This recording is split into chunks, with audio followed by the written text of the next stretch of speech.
Welcome to Manhwa Recaps, spoilers ahead, watch out, and take care. Huge shout out and special thanks to the channel members. The manhwa starts with a door, deep somewhere within a dungeon. As we hear rumbling, a monster bursts through the wall, as a man is being chased away. Panicked, he wonders what the hell is going on. He ended up running into a dragon, fell off a cliff, attacked by a kaiju-sized squid, while riding a dragon. As a giant monster is slamming him into the ground, lifting him to eat him. He says not long ago he was the most average jobless dude you could think of, so if you're wondering how he got into this situation. He is also wanting to know the answer, as two people call out to him. We learn his name is Gilroshan. He stands before a cart, revealing that he is an X-rank Archmage. He also wants to know about this fate. We get to start our story with him in his room, full of soda cans. While he's playing his game, he notices someone in chat named GodDog, asking if anyone wants a second chance at life. The dude says he is also going through hell, but reality isn't a game, so a second life is unrealistic. But he wishes it would be nice, as he stares at his ceiling. Saying his life could be summed up really briefly: he was raised in an orphanage. After leaving, he worked in a factory. Now at 30 he is doing part-time jobs preparing for the civil service exam. That's all.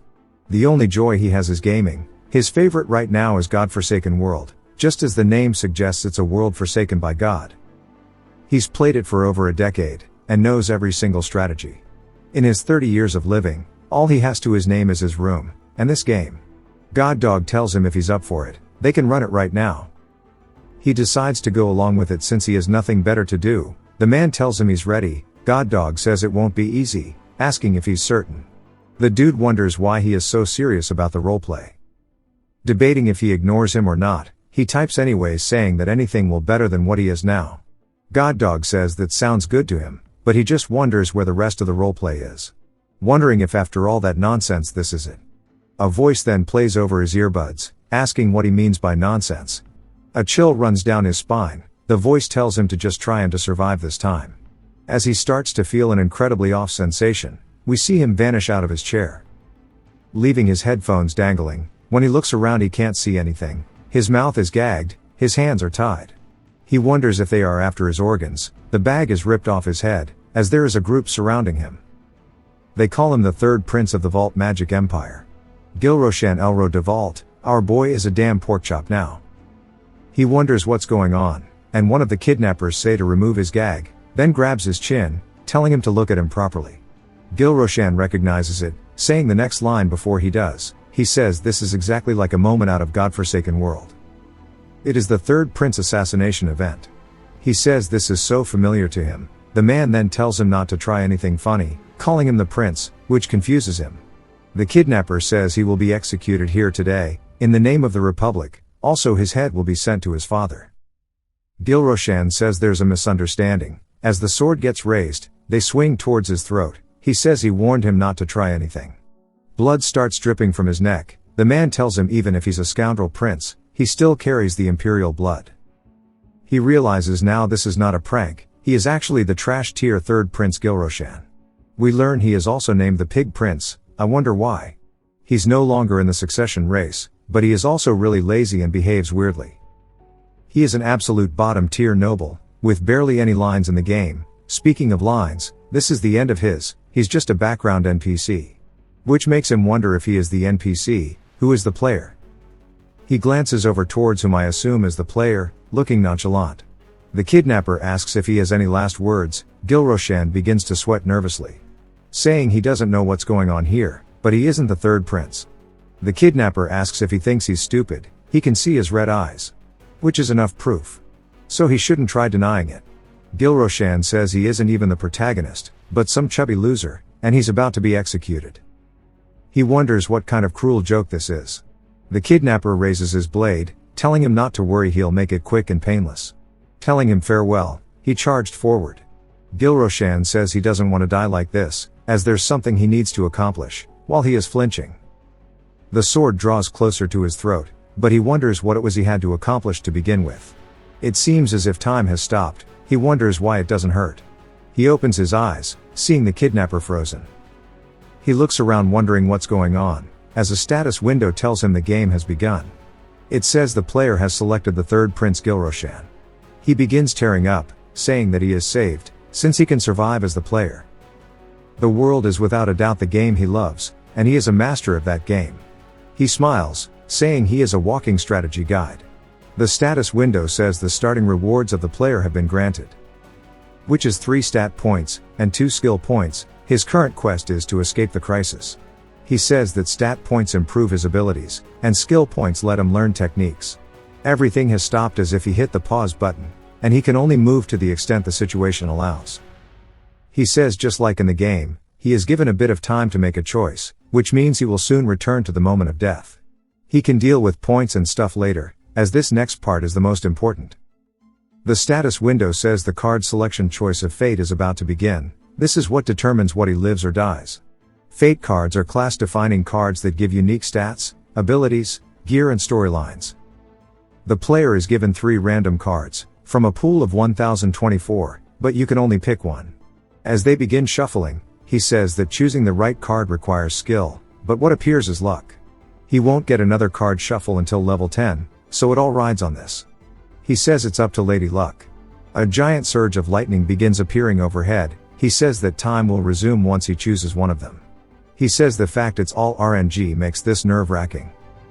The cards are finished shuffling, so it's time to look.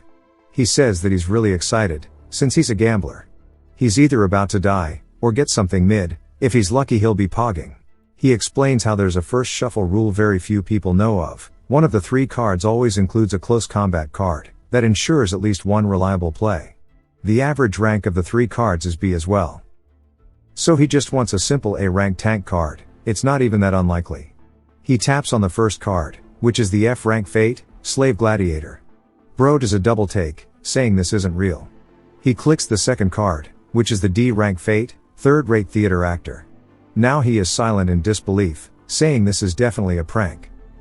The first card draw always has an average rank of B, so if these first 2 are complete shit, the last one might be an S rank.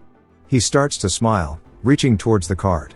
The card begins shaking and glowing, as a giant shockwave of a rainbow is emitted from it. Gilroshan closes his eyes since it's blinding, but when he opens them again, he says this is only for X-ranked cards. He grabs it, saying it's Archmage. Bro starts pogging out of his gourd. He says that this is really hard to get. He's never once received an X rank at the start of a playthrough. The Archmage card itself is insane. It is the ultimate ranged DPS. He wonders how he could get it in the beginning. He says maybe it's because he's an NPC rather than a player. Since technically he is possessing the body, it's not a custom player-made character, but one whose lineage is driven throughout the lands. A noble with bloodlines, the Vault family is known for producing exceptionally talented mages for generations in the game too. That aside, now it's time for him to choose. The problem he is currently facing is that the card here that would save him is not the Archmage one. Even though it is X rank, it comes with bonus stats, unique skills, etc. The only thing he can use right away is 3 unique skills per card. Among the skills there is a defensive one called Field Domination, but its effect only applies to magic or magic-imbued weapons. What's more important, all magic skills require time to draw mana from their circles around their hearts to materialize spells, but there is no way he can forgive himself for giving up a card like that. He sighs, saying if he wasn't a seasoned player he'd have picked Archmage and died. If it were a game he could respawn. But this is different. He knows from the sensation he would be dying. But also, he can feel the blade on his neck. He's low-key pissed that whoever brought him here put him in such a fat body, but also in an awful situation, then threw an Archmage like it was a joke. The voice told him to focus on survival, so he reaches forward saying he will focus solely on that. As he picks the Slave Gladiator card, it asks if he's sure, but he starts laughing to cope, saying he can't believe he took an F-rank card over an X-rank one. The cards start fading out, as he's made his selection, and he looks a bit sad, saying he hopes he can see it again. The card is now equipped, giving him the unique skills of the Slave Gladiator. He is now pissed, saying this is awful. If you draw a junk character the only answer is re-rolling, but he has no way to do that. In the original game, Gilroshan died here. But now he is inside of his body, so he will make sure to survive. He wonders how he can use skills. The game resumes as he says wait, the slice is carried all the way through now. Gilroshan drops to his knees, as the kidnapper tells everyone to quickly return following the planned route. One of his boys say he hates to say it, but Porky isn't dead. He turns saying no way, but Gilroshan is squeezing his neck in fear. They wonder how that is possible, fortunately for the sake of the story. He figured out how to use the skill naturally, but it felt awful. The status window says he successfully used it, but he cannot use it again for 24 hours. The 3 skills of the class is, preference for masochism, sadism and restraint. Masochism is when there is non-lethal damage. If there is no follow-up, his mental and physical regen are greatly increased. Sadism performs a flashy movie that causes a dramatic bleeding effect, but doesn't really do damage. Both have 15 minutes cooldowns. The reason he picked this is for the next one, restraint. When bound or immobilized, he can ignore 1 instance of fatal damage. This is the 24-hour cooldown. The skills seem really overpowered, but they all have drawbacks. The main issue would be that there's never a good opportunity to use them, which is why they are F rank. The kidnapper asks how his head is still attached. Gilroshan says if they come first he won't have a chance out, so he needs to move first. The kidnapper says he doesn't know what he did, but gets interrupted by Gilroshan screaming, saying this is impudence. As he yells out his name, Bamilo Demarque, the nonchalant dude from earlier, begins looking from the side. The Sire starts to get more tense. Bamilo asks if he's gone crazy, but more importantly how he knows his name. Gilroshan stands up, calling him insolent, asking if he doesn't recognize his master who is residing in this body now. As it is he, the god of vengeance Elm. He explains they are priests of Elm's high church, followers of the god of vengeance, which is ironic since they are assassins. The Elm church is one of the 3 major factions in the game, belonging to the Revolutionary Army. They are a group seeking to overthrow the empire. He just needs to act like he drew the third-rate theater actor card. He starts to convince himself he is their god. He begins jumping, demanding they release him. Bamilo asks if he's really the vessel. Gilroshan slaps him, asking if he's lost his damn mind. Then grabs his cheeks, asking if he dares raise his hands at him. He starts to wonder if maybe he went overboard, but says he can't waver. This is what Elm would do.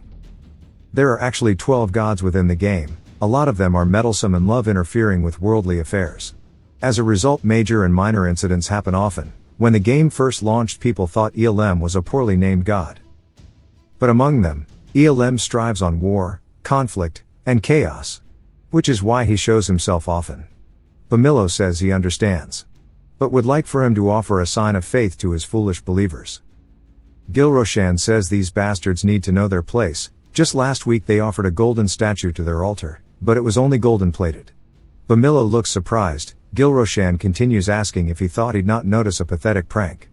Asking if they really want to die, if not to release him immediately. They start apologizing. Gilroshan says it seems they've fallen for his act. But it makes sense, because they wouldn't expect him to do this. Though Bamilo is still suspicious, he has a cold temperament, but is also the orchestrator behind the 3rd prince assassination incident. Bamilo bows, apologizing for not recognizing him. Gilroshan says he's just merely thinking, but it would be best to observe. He asks if that's all he has to say, then he mentions the gold plating, as he tells them to get on their knees. They do so, begging for forgiveness. Bamilo says seeing him is not an honor they deserve, but wonders why he descended himself instead of sending an oracle to the high priest. Gilroshan says he is sharp, but there's someone else too, which is driving him insane. He says he needs a secure failsafe. Leaning into Bamilo, he tells him that he wants to make it clear. The prince shall become his personally chosen apostle. No one is to lay a finger on him. Bamilo looks surprised. Gilroshan says that's an expression of someone who just swallowed shit, since he's losing a target he really wanted. Gilroshan says that one day, the prince shall join their army. They go along with it, but Gilroshan says it's temporary, as if they go confirm with the high priest they'll come back, and there must be another traitor. Someone behind the scenes of this conspiracy, as no way someone from the imperial bloodline would be left to die unless both sides were in on it. Also, the empire is a prison to him, a closed cage with no escape. He tells them it's to be kept a secret, as he will not return to the imperial palace. Instead, he will go to Orax to become an apostle. Bamilo asks why though. But Gilroshan continues, saying while he is en route to Orax to protect him, but also to treat him with the utmost care. Orax is the largest city in the west, and the capital of the Revolutionary Army. It is the enemy territory to the Empire. But knowing the future, it is safe for him. Also in Orax, the more you know the more you can gain. He will let the Archmage card go, but he will cheat his ass off in Orax. He tells them it's time to go already, because in order for him to become overpowered, He needs to scam everything he can. Sometime later around a campfire, one of the kidnappers try feeding him, then they all start fighting over who should be the one to do it. Gil-Roshan tells them to stop shoving them into his face, as he wants to lose weight. They keep trying to convince him to eat a bite, as Lord Elm wants him to be an honored guest. And it's the least they could do. Gil-Roshan debates on indulging or not. He thought they were the Vengeance Corps, but they all have crazy puppy dog eyes, very unbefitting of assassins. He tells them he is trying to hold himself back. They tell him a single bite won't hurt. One of them then asks what he's trying to lose, as his body is perfect. Gil-Roshan says now he's straight lying. Bamilo then asks why nobody is on watch. Gil-Roshan says thank God he is the only normal one. Bamilo then gets them all to lock back in, reminding them they are in enemy territory, then takes a seat, saying they are doing this because they are devoted. Gil-Roshan says he's aware, but Bamilo then tells him foul meat and the best. Then starts eating, saying he was just kidding. Gil-Roshan says he's the worst, as Bamilo discards the bone. He comments on his Ozempic, saying that shit is doing miracles, as it's only been 4 days since he was fat. Bamilo says even though he's seen all kinds of people while being trained, he hasn't seen anyone as determined as him. Bamilo then says originally, but Gil-Roshan says he knows what he's thinking. He didn't know how traveling with a big lump of diabetes would go. Gil-Roshan says even he didn't know if he'd make it. He was exhausted after just a bit of walking, to the point he had trouble getting up. We finally get a stat window, which shows his stamina is extremely low. An average NPC's total stats total up to around 200, with the average stamina being 40 to 60. So 9 stamina is bedridden levels. He needs to raise it no matter what, but also he needs to lose weight too. Bamilo walked over saying they just started, there's no way he should be this tired. The others also mention how they'll be in danger if they have to match his pace, debating if they should use a potion on him or not. But he couldn't accept being a burden, when they'll need to fight to protect him. He slams his head into the ground, confusing the Vengeance Corps. He slowly stands up saying he does not need potions, he's ready to go. Bamilo looked impressed. His masochism skill activated, which activates for 30 seconds, giving him hella regeneration. He can also do it every 15 minutes. Having low stats means he can easily raise them, which is good. He'd rather bash his head and then be dead weight. Every time he felt like collapsing he would bash his head into a tree, the ground, just anything he could find. Which genuinely surprised the Vengeance Corps, by how determined he was. Due to his harsh training his stamina went from 9 to 37. But for him, it is only the beginning. Bamilo tells him that tomorrow they'll reach the teleport gate they used before. They'll return to Orax using it. But there is an issue. They came to kill him, not bring him back. Nobody expected him to become one of Elm's followers, but that isn't all. Gil-Roshan stares at him, saying he knows there's someone on the inside, telling him to speak his mind. Bamilo says he's right, they needed to leave a corpse, but that isn't possible. Since he didn't return either, their inside man will suspect something. They know who his group is, so predicting where they'll leave from would be a piece of cake. The gate is most likely impossible to use, but they are still an elite force in the Revolutionary Army. They could certainly smash through them, but the issue would be getting attacked from both the front and the rear. Gil-Roshan says that it'll be difficult, but they need to hurry. Bamilo says that aside he's surprised he knew that they have someone on the inside, asking if he knows who it is too. Gil-Roshan does, saying it's Prime Minister Viscount Gyric Moss. Bamilo then asks why he thinks it's him. Gil-Roshan didn't expect this question. It's not a bait or anything either, he's just curious. He needs to prove himself if he wants to use them for his own benefit. Gyric isn't a single appearance NPCs either. He says the Prime Minister was born in the Empire but his blood is of the Khan tribe. It wasn't long ago when they and the Empire fought over the northwestern territories. Also, the Khan tribe is close to the Revolutionary Army. But there's more. Recently his daughter got married with a native near the border. With there being a war, there is countless skirmishes near the border. A noble in that area either is only one of two things. Either they hate the Revolutionary Army, or are working with them. So he married his daughter off to have a line of contact with the Revolutionary Guard. His contact was with the Elm High Church, so the son-in-law is either a follower, or a priest. Gil-Roshan says this is actually hella fun. Bamilo is speechless for a second, before saying he didn't expect such deep insight, and he really isn't like the rumors. Gil-Roshan says he's staring at him like a different person, but it goes without saying as he only knows the old prince. Either way their retreat path is cut off, and he who should be dead is now alive. If they follow the story, he died 4 days ago, now the story might change, as Gyric will use the strongest cards he can. The closest army near Khitan, and the mountain range near them is the Special Forces Knights, and their commander is Marquis Elrin Royd. Bamilo says they need to ditch those that are chasing them, while making it to the gate, but if they get surrounded they will have to fight. Gilroshan says they can't do that, since they won't be able to break through. Bamilo wonder what he thinks they should do instead. Gilroshan says they need a path that doesn't exist in the game, wondering what to do. Bamilo reminds him that ELM ordered them to guide him safely. Gilroshan says they should wait for a while. Bamilo asks what for, as someone else steps up saying he's intending to wait for the bear, and the Oriole pursuing them. It's the nonchalant guy, who asks if he is wrong, as he is waiting for his bodyguards to arrive. Gilroshan is surprised someone else caught on, wondering who this dude is. The man says his silence is speaking volumes right now. If he won't open his mouth, he will gladly do it for him.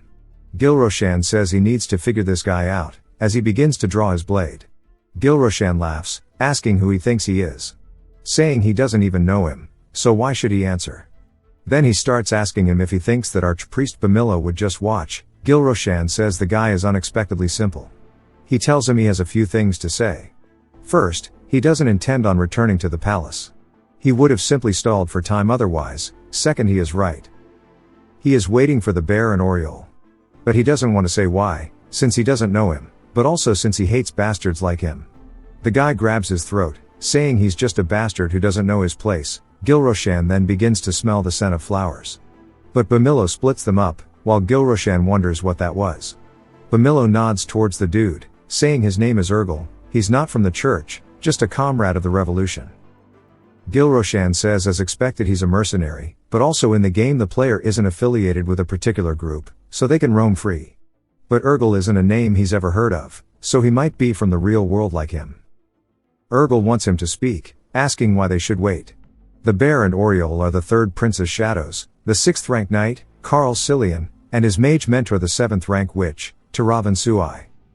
Urgel says he needs to know why they have to wait, as they have no time for this. He tells Bamilo they have to kill him. Gilroshan says the commander of the special forces is Elrin Royd, asking if they've ever heard of him. They sit there confused, but he asks if they have or not. Bamilo says yes, asking how he couldn't know about one of the Empire's 3 swordmasters.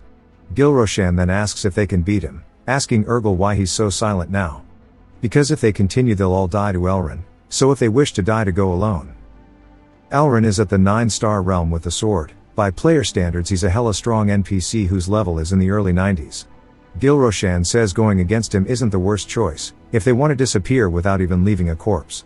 Urgel asks if the Empire's dagger is after him, because if it's as he says then they'll all die. Gilroshan says he thought he'd argue about trusting the info, but turns out this bastard isn't completely stupid. Bamilo asks what the plan is. If Elrin is truly guarding the gate, even if the bear and Oriole come there's nothing they can do. Gilroshan says Urgel might be thinking about it too, saying there is actually a way. If they listen carefully they can get through the gate to Orax, but before that he needs some promises. First he needs everything he is about to say to be kept a secret. Bamilo asks why he needs to promise, but Gilroshan says he needs to do it on the name of ELM. Bamilo thinks about it, then Pinky promises, saying he'll take it to his grave. Gilroshan says the second is something he needs once they enter Orax. He needs a single item. Bamilo asks what it is.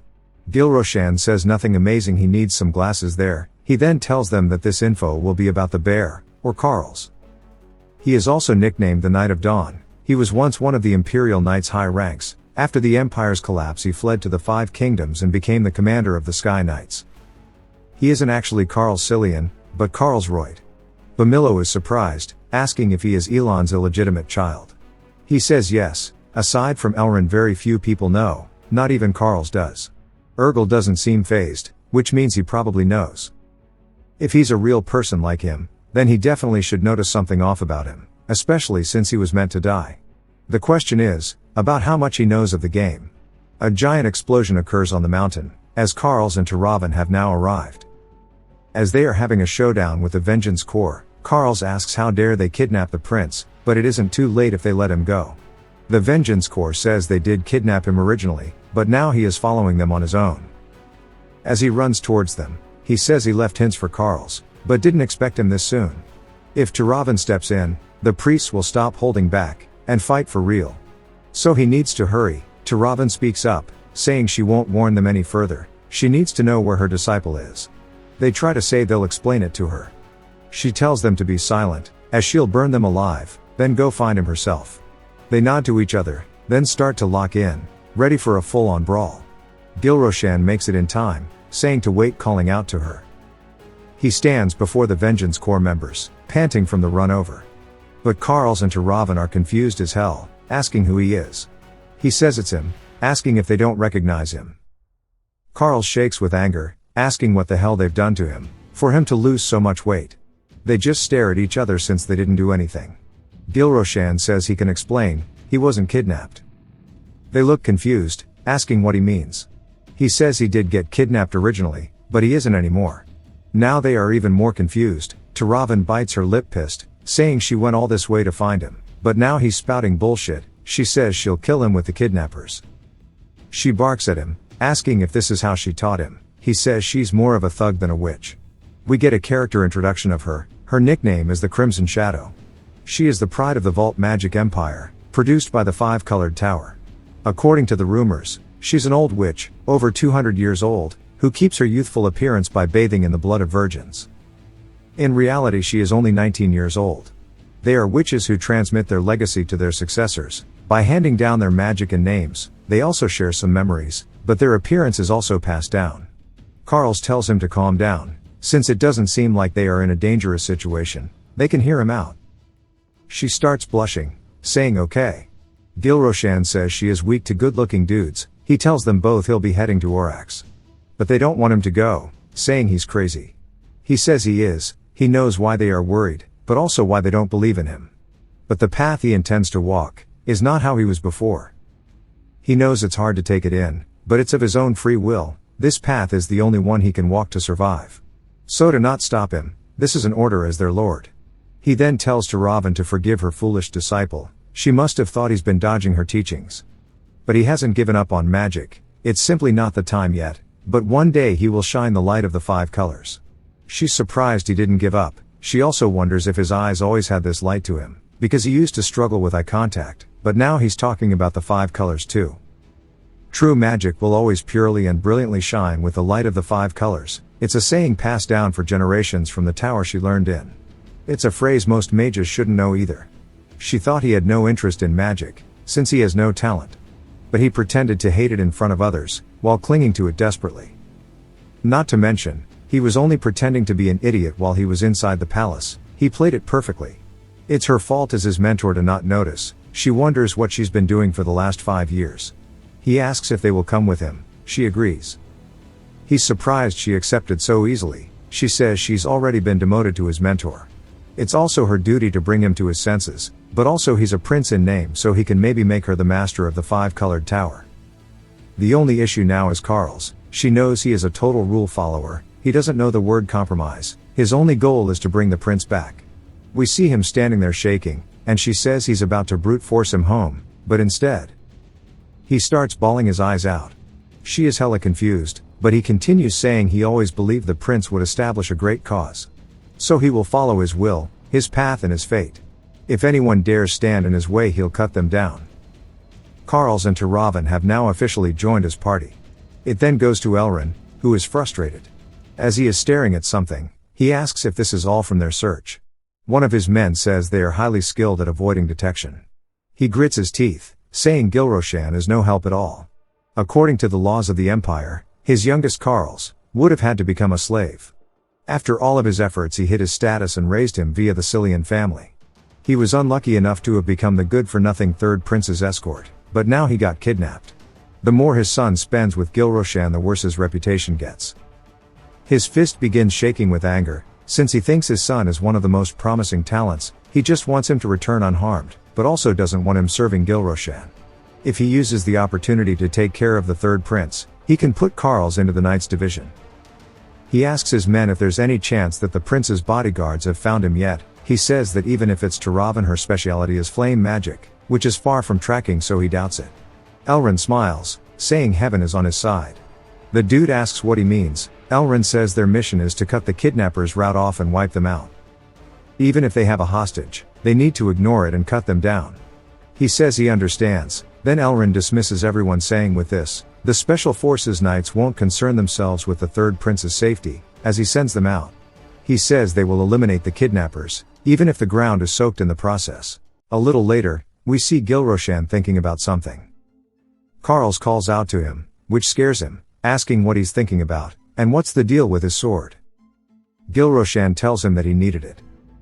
Carls takes a seat beside him, saying that his good looks are showing now that he's finally lost the 8 chins he had. Gilroshan says that he should have tried getting through the mountains with those crazy bastards. It's a relief that he didn't die. Carls says regardless, he didn't. Gilroshan can tell that his tone is a little sad, wondering what's going on. But Carls continues, saying that he doesn't know what kind of heart he had chasing him all the way here, and if something had gone wrong, he doesn't know what he would have done. Gilroshan says in the original story, he and Carls were like brothers.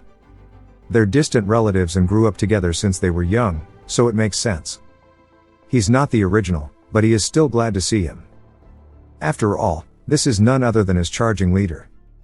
Carls is a talented tank, befitting the brilliant name, Knight of Dawn. If he just raises him well, then he could do well in the endgame. That's why he'll make sure to keep him around. But to be able to see him in real life, it feels like meeting a school alumni you used to be really close to. Turavan starts hitting a crazy stretch, asking if they slept well. And he says on the other hand, she's harder to befriend, and he didn't use her as much as he did Carls. Perhaps that's why his feelings remain. Carls asks her if she slept well, and she says yes. He says that he was talking to Gilroshan, and she should take a seat as well. She says that she needs to go wash first, then she'll take a seat. Gilroshan says it's nice to see her, but it's somewhat painful as well, as if he is seeing someone he's indebted to. Carls says that his face has slimmed down, but he also seems full of energy, which is nice, and it feels like they've gone back in the past. Gilroshan asks what he means, and Carls tells him that he's talking about back when they were in the boys' palace. The boys' palace is the type of school that the children of high-ranking nobles attend. Carls says that he was quite clever back then. All the ladies loved him, and His Majesty also treasured him. Gilroshan says this was never mentioned in the novel, as the third prince was normal when he was younger. Carls wonders what would have happened if their Vault Empire didn't revere magic. If magic wasn't regarded as a basic knowledge for everyone, things would be different even for him. Gilroshan says it makes sense, as he's the prince of a magic empire, yet he has no talent as a magician.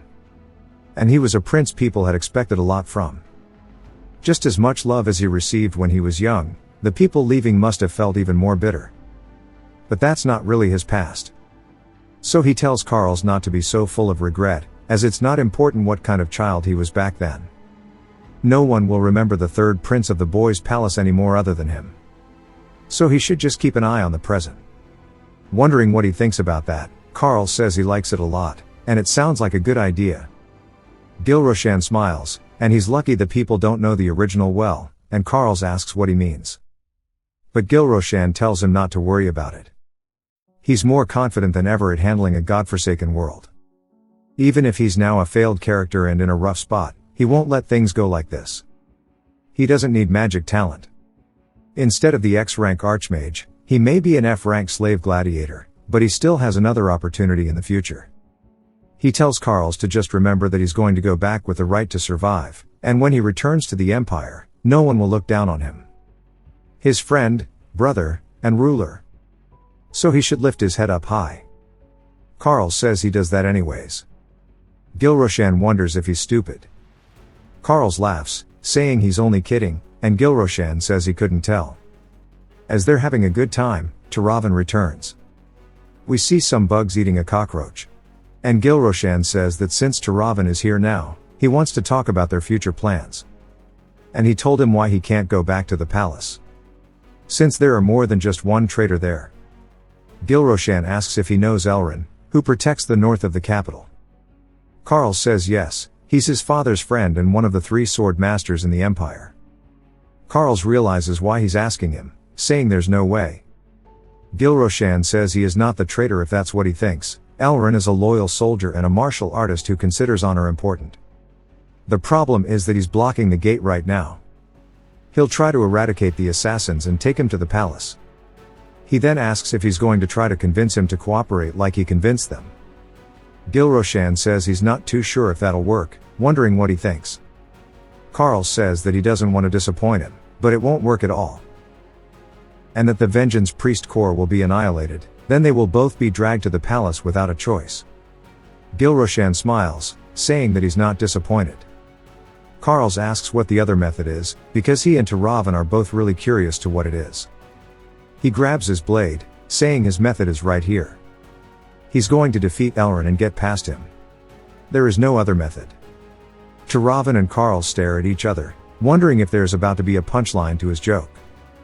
But after a bit, there's nothing, and they say that they thought he was sane. Taravan asks if he can just send her home already, and Carl shakes his head, asking if he's sick. Gil-Roshan wonders why they are so impatient. He tells them that they at least need to hear him out about how he's going to fight Elrond, and that they're both being too much. Carl asks what he's talking about, saying there's no way they can win against the commander. Even Taravan drops to her knees, saying that it's good that he showed interest in magic early, but now it's too late. Gil-Roshan says it makes sense that they're underestimating him, and that this world of Godforsaken it doesn't rely heavily on the stat rewards from leveling up, and the opponent is an NPC that you can't reap the benefits of the fate card with. If compatibility traps and mental effects are maximized, you can defeat a 9-star with a 6-star. Taravan decides to ask, wondering how he's going to do this. Gil-Roshan says the real issue is that he's not a 6-star, but a level 0. He says that he's going to request a noble duel with him, and send his sword flying, asking what they think. Carl looks defeated, saying that it's definitely impossible. A noble duel is a conditional battle that is written inside of the Vault Empire's legislation. It's a distinguished one-on-one battle technique relying on aristocratic traditions. You decide on the conditions and fight, and all rules are negotiated by the two involved, along with the observer who they both agree on. Gil-Roshan says that first, they need to come up with the rules, and that Carl will be the observer. Carl asks what he's going to add to the rules, because if it's a weird one, the commander won't accept it, and if it's one that might endanger him, Carl won't accept it either. Gil-Roshan says that he'll have 3 rules. First is pure swordsmanship, second, the moment you let go of your sword, you lose, and third, they won't be able to use shields at all. Carl says that these are less helpful to him. The first condition, pure swordsmanship, may seem advantageous to him since he has no mana, as that's where Elrond shines, and second, the moment he loses his sword, he'll lose, and that the weaker side has a higher chance of letting go, which is the obvious logic. And the no shields condition endangers him. As a duel is not a joke, there's no responsibility taken if something happens midway, even if he's a prince, and that he can't be an observer with these conditions ever. Gil-Roshan reassures him that his life will be safe. Carl says he wants to know why he's so sure. Gil-Roshan says that he will explain it, and says they'll pretend that Carl is a master who has trained in swordsmanship for 59 years, but one day a rookie challenges him. They say he's a prince, yet he's a marquis, so how would he act if someone challenged him with the aforementioned conditions? Carl says it would be ridiculous, but also funny. It would be hard to go seriously against a newbie, and if the prince was hurt fatally, things would be difficult. So he thinks that he would just go at it to the extent to send the sword flying. Gil-Roshan says that's exactly it. And that's why he added the condition of no shields, since that'll make him even more careful. So there's no way Elrond would kill him, although he sure hates him. Besides, even if Carl is the observer, then there's no way he'd do anything to his ruler in front of his precious son. Carl wonders why he's saying that he hates him, and Gil-Roshan says he has to quickly change the subject, since he can't tell him that his father wants to kill him for his future. And he says that they have some old baggage. Carl asks what it is though. Gil-Roshan tells him not to worry about it. Taravan says she thought about this earlier, but she doesn't see any of the priests today. Gil-Roshan says that he asked them for a favor. As it jumps to a goblin confused, we see it tied up on a tree, and the priests are arguing about which goblin Gil-Roshan's gonna like more. Bamillo clicks his tongue, saying that faith in general requires consistent and genuine belief, as he's carrying a not goblin. The other priest says that he's just cheating, and he needs to take that thing back. Bamillo says that he worked hard to catch it, so there's no way he would. The priest then asks Bamillo what he did to the people who were captured by the goblins, as there was a whole building full of them, and he entered like a ray of light. Much to the surprise of the survivors, he sent them all back to the village, as it was what Elem wanted. Since they've caught this many monsters, they are done with the preparations, and they can call Gilroshan. All of the priests start begging to be the one to do it, and Bamillo says he already told them to shut up. Although he may become a disciple, until the archbishop's confirmation, it's not for sure if he is an enemy or not. Until things are certain, they need to be careful about getting attached. So instead, he asks Urgel. Urgel says understood, and that he will go. Urgel thinks this is perfect, because he needs to learn more about the plan Gilroshan set up. As he's leaving, the priests wonder why he caught the other monster instead of a goblin, telling him to let him go still, since he's cheating. Then Urgel heads off. Back to Gilroshan. He says that things are getting wrapped up, and they should head out. Tiravan asks what he means by had wrapped up, so he tells her that he got the priest to all clear the goblin barracks in the area, and they should be finished. This is what you call getting boosted in gaming terms. Carls and Tiravan are confused. Gilroshan says that he's going to be dealing the final blow to all the goblins. Outside of the hunting grounds, the barracks are actually full of some skilled goblins, which is not recommended for beginners. But lucky for him, they have the priest. As they're heading over, he says that another advantage he has is that he knows Elrond's weakness. Carl says he's also aware of it, and that his mana and sorcery lack compatibility. Tiravan says she's heard of it as well, and that he does not use mana efficiently. Gilroshan says it's only a weakness if you compare him to the other swordmasters. His weakness right now is his right shoulder, which is paralyzed. In the game, he appears with an injury in his shoulder due to unknown reasons. Tiravan asks if he's certain his shoulder is injured, to which he says yes. They're then curious where he heard it from. He decides to make something up, saying that he overheard a conversation between His Majesty and the captain of the Imperial Knights. Tiravan says that means it must be true. Carl says that if that is the truth, then that would mean the commander won't be able to use any vanguard sword technique since he requires both of his arms. Gilroshan says that's right. The vanguard swordsmanship is an S-rank technique of Elrond's family. It is one of the most renowned swordsmanship families in the Empire. It pursues an aggressive dual blade style that focuses on relentless offense. It has a special effect of when equipped with their special sword, the damage dealt is increased by 20%. The vanguard swordsmanship is very top tier. It is what got Elrond all the way to the 9th star realm, and it's a skill with a high compatibility with his roaring sword. Tiravan says this means he can't use his own sword techniques, so they might have a chance. Carl says even without it, he's still a swordsmaster, and that he's still not strong enough to beat a 7th star with just a single arm, and that even if he can only use one, he still stands no chance against him. Gilroshan wonders why he's saying all of this, and if it's because he's that loyal. He tells him that he's right, and it's a pretty valid point, but he knows exactly what sword techniques he will use when only one arm is available. They're surprised he knows even this. In the game, there exist affinities between different sword techniques, which is why even the most seemingly useless sword techniques might end up being strong depending on what it's used against. He says that if he knows it, it means they'll have a chance to somehow make him drop his sword. Before he can say what technique he'll use, Urgel tells him that won't be enough to get his plan to work. Gilroshan wonders how long he's been here for. Urgel says that he doubts he has the strength to whiff a single strike from Elrond, asking if he's wrong. Gilroshan says obviously that it'll be difficult for the current him, which is why he's here to get the elixir of strength. It will temporarily boost his strength drastically. Urgel says this means he's planning on defeating the king of the Low Command Mountains. Even though he's got the priest on his side, it's still a raid monster, so it won't be strong enough. Gilroshan says he can tell what they're thinking, and that you're not going to be able to defeat the king. He's finally in front of the goblins, who say they hate humans. Gilroshan says that unlike in the game, he doesn't want to kill a living creature, but he has no choice as this is for him to survive. He kills it, giving him a level up, and he starts to feel a warm sense of satisfaction flowing within him. He obtains a skill point and a new tree.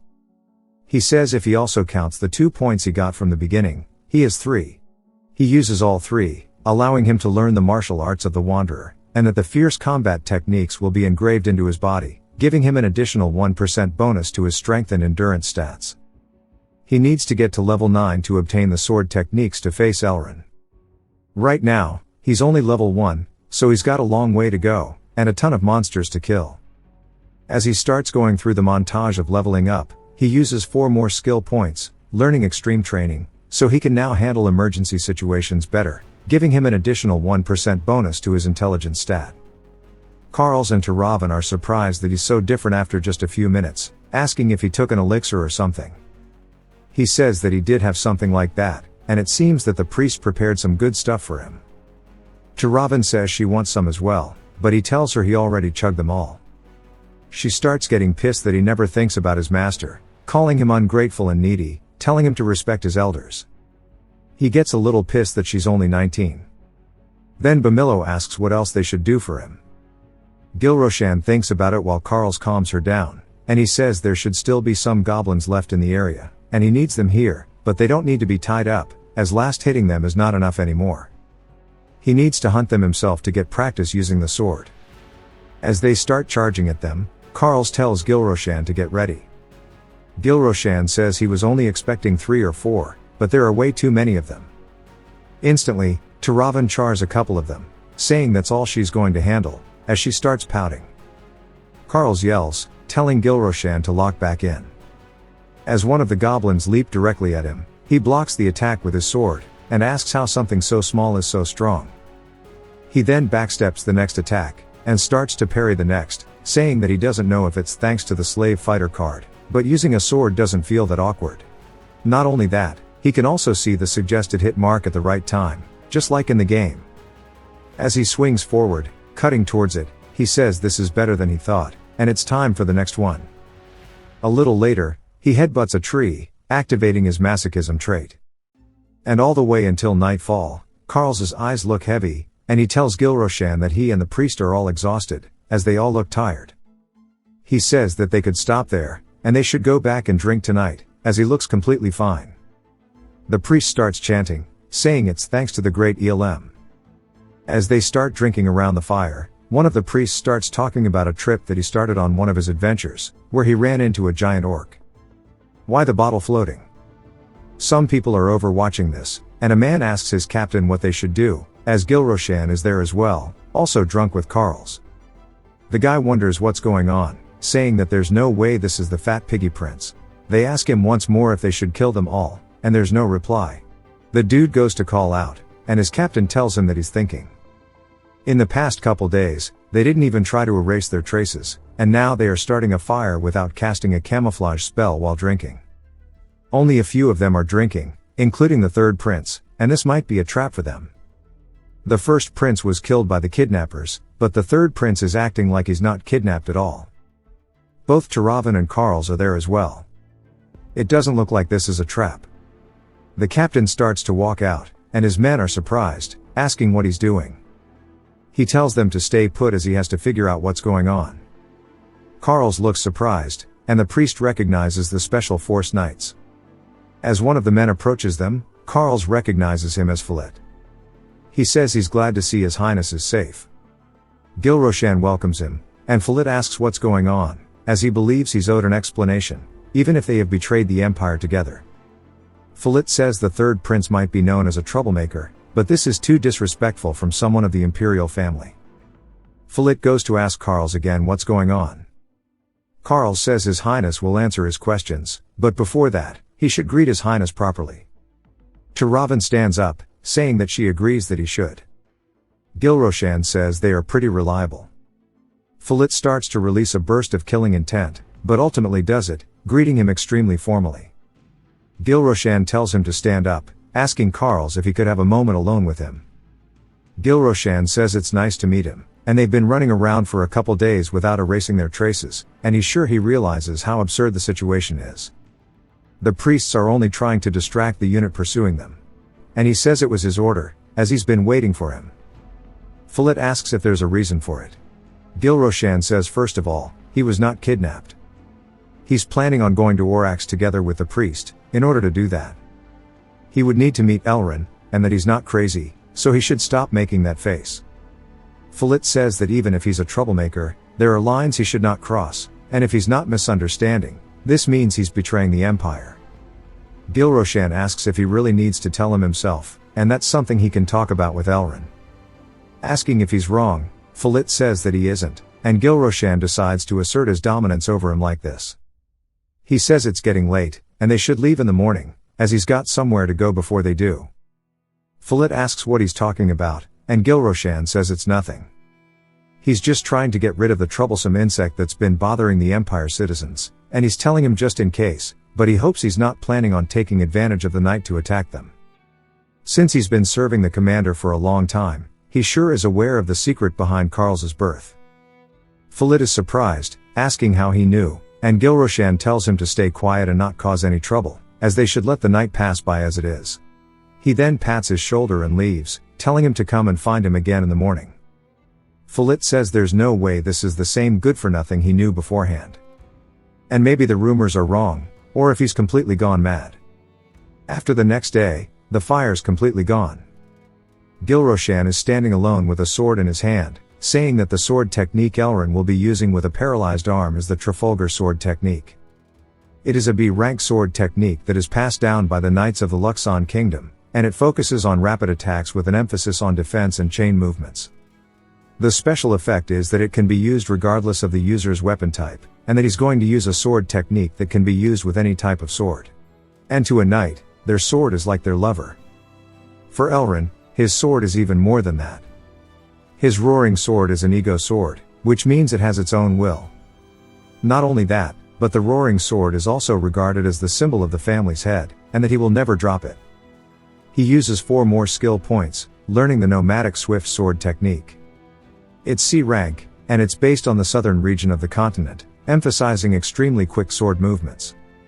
The special effect is that there seems to be a secret associated with it. As Gilroshan starts practicing using the sword techniques, he says this is absolutely gas, and that the Trafalgar sword technique that Elrin will be using is B rank, and this is only C. If you compare the ranks, it is technically inferior. Dominant style techniques use the sword's weight and power to overwhelm the enemy, while swift style techniques use rapid movements to drive enemies into a corner. Flow style techniques draw out the enemy's weaknesses with smooth chained attacks. In the game, the 3 kinds of techniques exist and have a similar relationship to rock, paper, scissors. In other words, swift style techniques are very effective and smooth. If you compare the 2 techniques, it overcomes the gap of a single rank and even slightly exceeds it. And that this is where it gets very interesting. The Luxon Kingdom, located in the far southern region, is a vassal state of the Empire. They strictly pursued a dominant style technique and treated the nearby nomads like slaves. Because of that, they were almost brought down by the angered nomads who grew their power.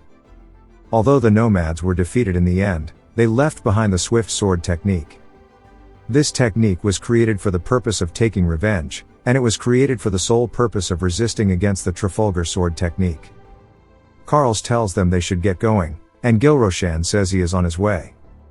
Although it is only a C-rank technique, it will prove itself useful. The special forces and the priest are having a crazy gang stare down. Gilroshan says he completely forgot they don't get along with one another. He says rather than trying to get a few big hits in, it would be better to deal less damage over time, asking if everybody understands. As they are about to do the raid on the boss, the Bamillo says they understand and are tired of hearing the same shit for 10 minutes straight. Follett says the same thing. Gilroshan says it's like they are not even listening to him at all, and that he should have thought about this beforehand. He was planning on leaving the raid to Urgel, as Urgel is staring at him. Urgel tells Gilroshan that he should go with them, as they are not going to listen to him either. Realizing he is right, Gilroshan agrees and tells Carls if he could hit him hard enough that everybody hears it. Carls says there is no way he can do that. Gilroshan says it's for his survival. Gilroshan says he's told him it was fine, but Carls hits him mid-sentence. He says he shouldn't hit him while he's talking. Now that he's got their attention, he tells them he's going to be commanding this raid himself. And that they should keep it in mind. Once inside, to drop the infighting and follow his orders. Because if they don't, none of them will be able to walk out alive. That's how dangerous the king of the Lochman Mountain is. He doesn't care if they're from either side. If they don't listen, they will die. Follett sweats nervously, saying that he thought it would be too serious. Gilroshan claps his hands, saying that's enough of the explanation, as it's time to go in. Inside of the cave, we see the boss sleeping. But its upper eye opens up as it starts to raise up. It says it smells something tasty, and looks like there is some fresh meat for him to consume. It grabs onto its axe. Follett says he can't believe it's standing on so many bones. He wonders how many people this thing has eaten. There is no doubt about it. The nearby monsters have been delivering humans to this thing. And he is ashamed they didn't even realize until things got this bad, and now he has to work together with the rebels to defeat this thing. He can't believe this monstrosity exists, and they didn't know that the Special Forces Knights will take full accountability for it all. Now they will take revenge on the monster that has been eating their citizens, even if it costs all of their lives. They say yes sir. Then begin charging in. Bamilo says no matter what happens, revenge will be theirs, as Lord Elam seeks revenge now. They also begin charging in, now somewhat working in unison. The boss swings at one of the knights. He dodges to the side. Another one leaps off of its shoulder and slashes directly towards his eye as it starts to get close. Follett says it's just as the third prince said. Its eyes don't take any damage, even though they look like they're its weak points. As he bounces off of its hand, landing behind, he yells telling them that they need to cut through its skin first. They say yes sir once more. Then begin dodging the attacks. Bamilo leaps up towards its head, making a cross cut. Follett works on its side, and he and the priest start rotating clockwise around the beast. Carl says as expected of the Special Forces Knights, they are all powerful even individually. Tiravan says it's not just their sword skills, they're also as quick as the priest. Gilroshan says technically they're knights, but they specialize in ambushes and assassinations. With that being said, the boss is still sitting down. They can easily get past Gromhart's first phase since they have enough damage, and their team is perfect for it. The problem is the second phase. When Gromhart stands up, he will say a phrase telling them it's time for the second phase. Gilroshan just wonders where the hell Urgel is, as he tells Tiravan to prepare her spell. Gilroshan says this is why he doesn't like quick-witted players, because they need to analyze Urgel, but he's nowhere to be seen. They continue their assault on the boss until he speaks up, calling them flies. Gilroshan realizes this is the cue for the second phase, telling everyone to get back. Gromhart stands up, holding his axe overhead, and slams straight down into the floor, sending a shockwave throughout the cave, launching bones everywhere. Gilroshan tells Tiravan to start, and she says it's already ready. She launches a fireball directly towards him, and we see it explode on Gromhart, sending another powerful shockwave out. But Gromhart just lets out a scream instead, while running straight towards them. Her body freezes with its scream, and she can no longer move. He has induced her with some kind of fear skill. Bamilo dashes by its head, slicing towards it, and then bounces back off to the side, while the knights start attacking as well, stopping Gromhart from attacking Tiravan. They continue keeping him stationary, and Gilroshan says they're all doing well. During its second phase, his physical damage resistance and natural recovery speed will increase, and sword attacks are meaningless now, since it recovers too quickly. We get a flashback to Bamilo asking how sword attacks wouldn't work, and that they might be able to use sword spirit. Gilroshan says it will be effective, but it won't be enough. Bamilo then wonders how they would even defeat it. Gilroshan says that its magic resistance will decrease, and it won't be able to recover from magic attacks. And that since they have Tiravan, she can damage him, but he will charge directly at her. That's when they all need to distract it until she's ready to cast her spell. So rather than using sword spirit, they are better off using their mana to move quickly. And he asks how it is, saying it's pretty simple. Tiravan launches another attack directly towards Gromhart, causing him to turn towards her. One of the men are watching on the side and viewing his sword with aura. He starts to laugh and charges straight in. Crouching down, he leaps off towards its shoulder, then attacks its thighs as he lands before the knights, taunting them, asking how it was to see the sword of the rebels. While all of the Special Forces members start grinning while looking at him. Gilroshan yells telling everybody to get back, as Tiravan is preparing yet another spell. But now all of them are competing, trying to one-up each other. And she asks what to do, since she needs to cast a spell, but everybody will get hit in the process. Gilroshan wonders what the hell they're doing and why they're acting like this all of a sudden. And this isn't good because they can't do enough damage. If they go to the third phase like they are, they're cooked. He yells asking Follett and Bamillo what the hell they are doing. They need to stop their men, because they'll be hurt if they can't. On cue, both of them start yelling, telling their men to fall back. But they don't listen, and instead one of them gets yeeted into the nearby cliff wall and starts to spit up. Then Gromhart looks upwards, sensing somebody behind him. The guy says he knew this would happen, as he's going to attack it. But instead, Gromhart grabs onto him and turns, throwing him hella far across the cavern, smashing him through a pillar into the wall. Gilroshan says that the one thing you should never do in a raid is let your guard down. If you have the right party, all you have to do is move according to the patterns, which makes it easy. But a seasoned gamer never lets their guard down until the raid is over, since they know that the moment the boss takes control, they'll get wiped out. But they all let their guards down, because they aren't gamers, because it all seemed easy. Even he actually let his guard down. If they get to the third phase like this, they won't be the only ones dying, because even he will as well. He needs to think of a way out of this situation, but his brain isn't working. Carls puts his hand on his shoulder, saying that he shouldn't worry. He's his sword and shield, and he's here for him.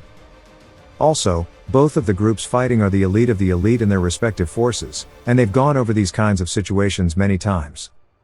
He's glad that he's gone back to his old self, but he thinks he's trying to care too much at once, and if it ever feels too heavy, that he should not hesitate to transfer some of the burden to him. Gilroshan says that Carls is setting a very bad death flag. As we see the knight who got sent flying away on his knees, Follett asks if he's alright, and stretches his hand out towards him. He says of course, as he tightens the grip on his blade. Follett lifts him up, saying that he should hold out for a bit longer. They can't go on like this, as there are two main forces in the third prince's strategy. The first is distracting the monster from getting to Taravan and making sure that the magic can land on the boss. They're trying to distract it, but it's harder with less people, since they have injured ones now. The remaining people are also getting tired.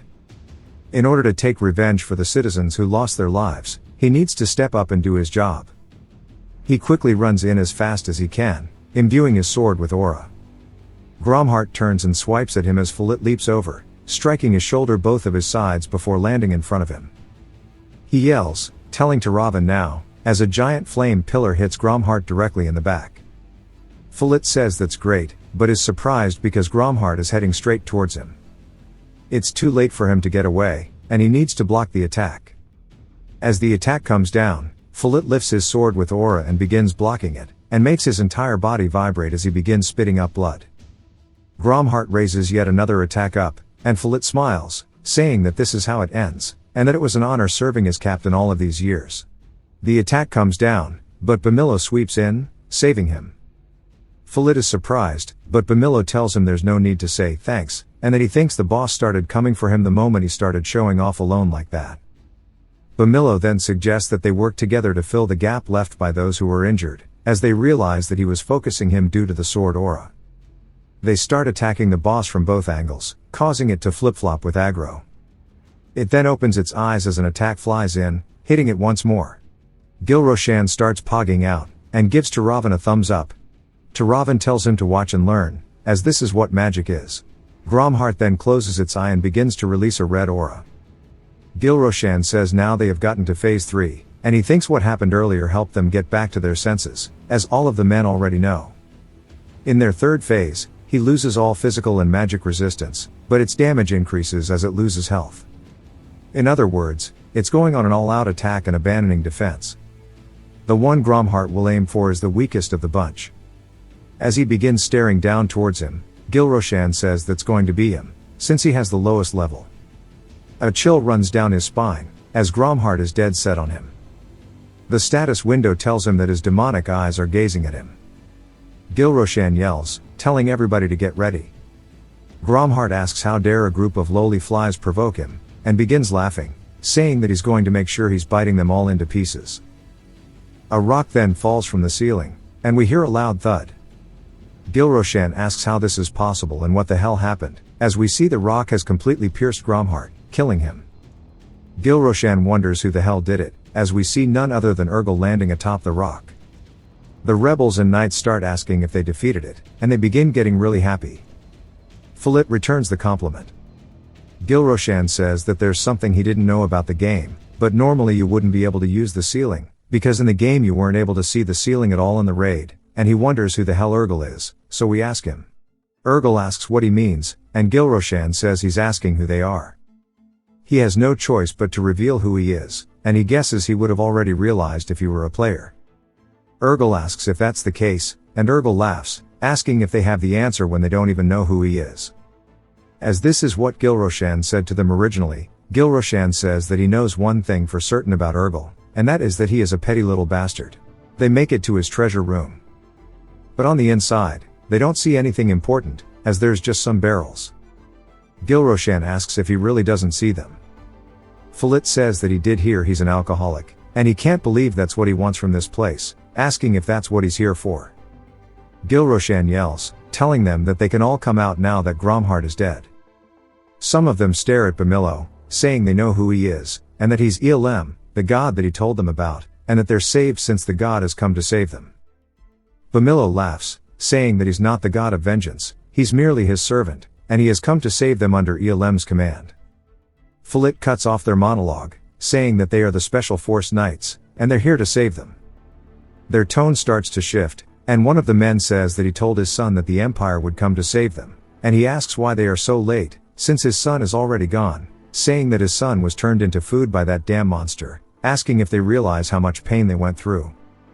Not only did his son feel incredible pain by being eaten, but he felt so much watching his son be eaten as well. Follett's heart starts to sink, and the man cries while laughing, saying that if they've only come to save them now, there's nothing he can say to his dead son, and that they need to piss off. They all start screaming at the special forces, saying they'd rather die than be helped by them. One of Follett's men says that they should head back for now, asking if he's okay. Follett begins shaking, saying that he's sorry.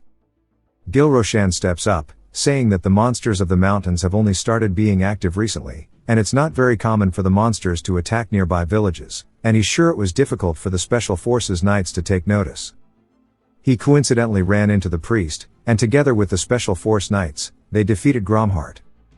He promises that he will meet with the commander of the Knights to clean up the monsters through the mountains, and they will do their best to help them recover from their losses. He bows his head, saying that he's sure there's nothing he could say to ease their sorrow, but he sincerely apologizes in the name of the Empire. Follett is just baffled that he's bowing his head to commoners, and they ask him who he might be. He tells them that he is the third prince of the Empire. They're surprised that His Highness is bowing his head, as they heard that he was nothing but a deadbeat who does nothing but drink all day. And since the prince is here himself, that means that the Empire does care for them, and that the only enemy here was the monster. Some of the villagers start consoling the guy crying about his son, saying that he also lost his wife here, and that he lost his child due to a natural disaster a couple years ago. Even if he were to follow his son, there's no way he could face him proudly, and he knows it's tough, but they need to keep living on. As he plans to collect stories so he can tell his family when he finally passes on, and should do his best to live. Gilroshan says not much can be gained by defeating Gromhart. Since it's a monster that goes for humans, it does not hold treasures that they find valuable, and that's why this raid serves as a preparation for the next event. It is for the elixir of strength. It is inside of Gromhart's eye, and saving these people was not his main objective. As he's not originally from this world, he has conflicting emotions about saving them, but the citizens then tell him to raise his head, as he differs from how they imagine people of high statuses to be, and that they can sense he's human just like them. Gilroshan is surprised as he's starting to feel his heart be touched, and they say this is why they have one favor to ask of him if possible. The man says his son's name was Holt, and he knows it's the name of a lowly commoner, but he asks that he please remember his name, and that he begs of him as he starts crying. Gilroshan tells him not to worry, as he'll never forget that name. Then we hear Elrin asking if the third prince is really different, as he's talking to Follett wondering if he left the rebels in the forest alone, because the prince wanted it. Follett says yes. Elrin says this isn't like him, so he doesn't understand, asking if this is his first time seeing the third prince in person. Follett says that the one he met was completely different from the rumors, and the survivors say that he could definitely become the successor.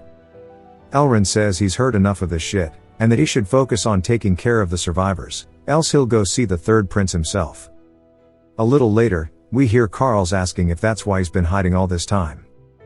Gilroshan says that he thought his mission was to stay with him and protect him, as his bodyguard is meant to be his mission.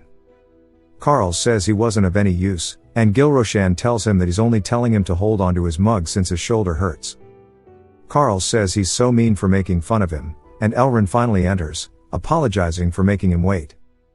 Gilroshan says that he knows, he said it would only be a moment, yet it took a little longer than he expected.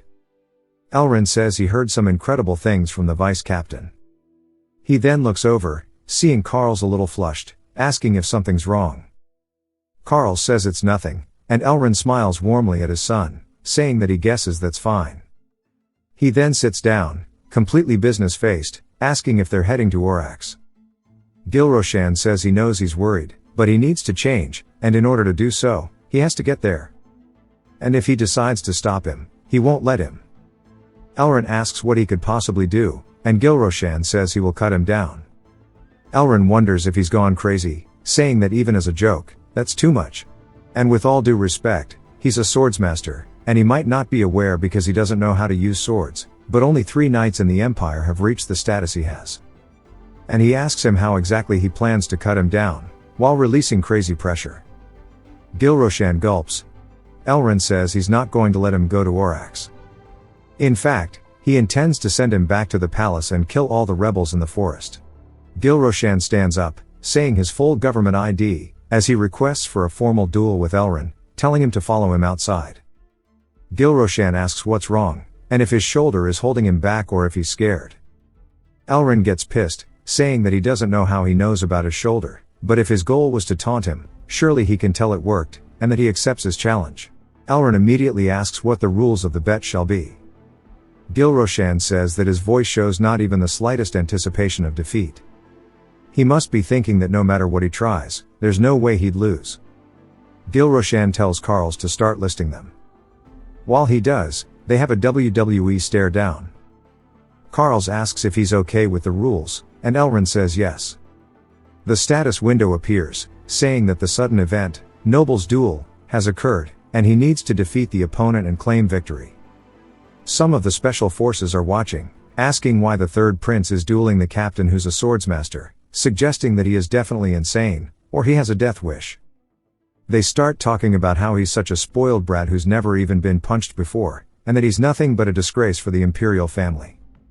Elrin tells him that this is unexpected, not only that he came prepared for a duel, but also that the rules don't favor him, and that Falit said that he has changed, though he doesn't know why he would say such a thing, as people don't change so easily.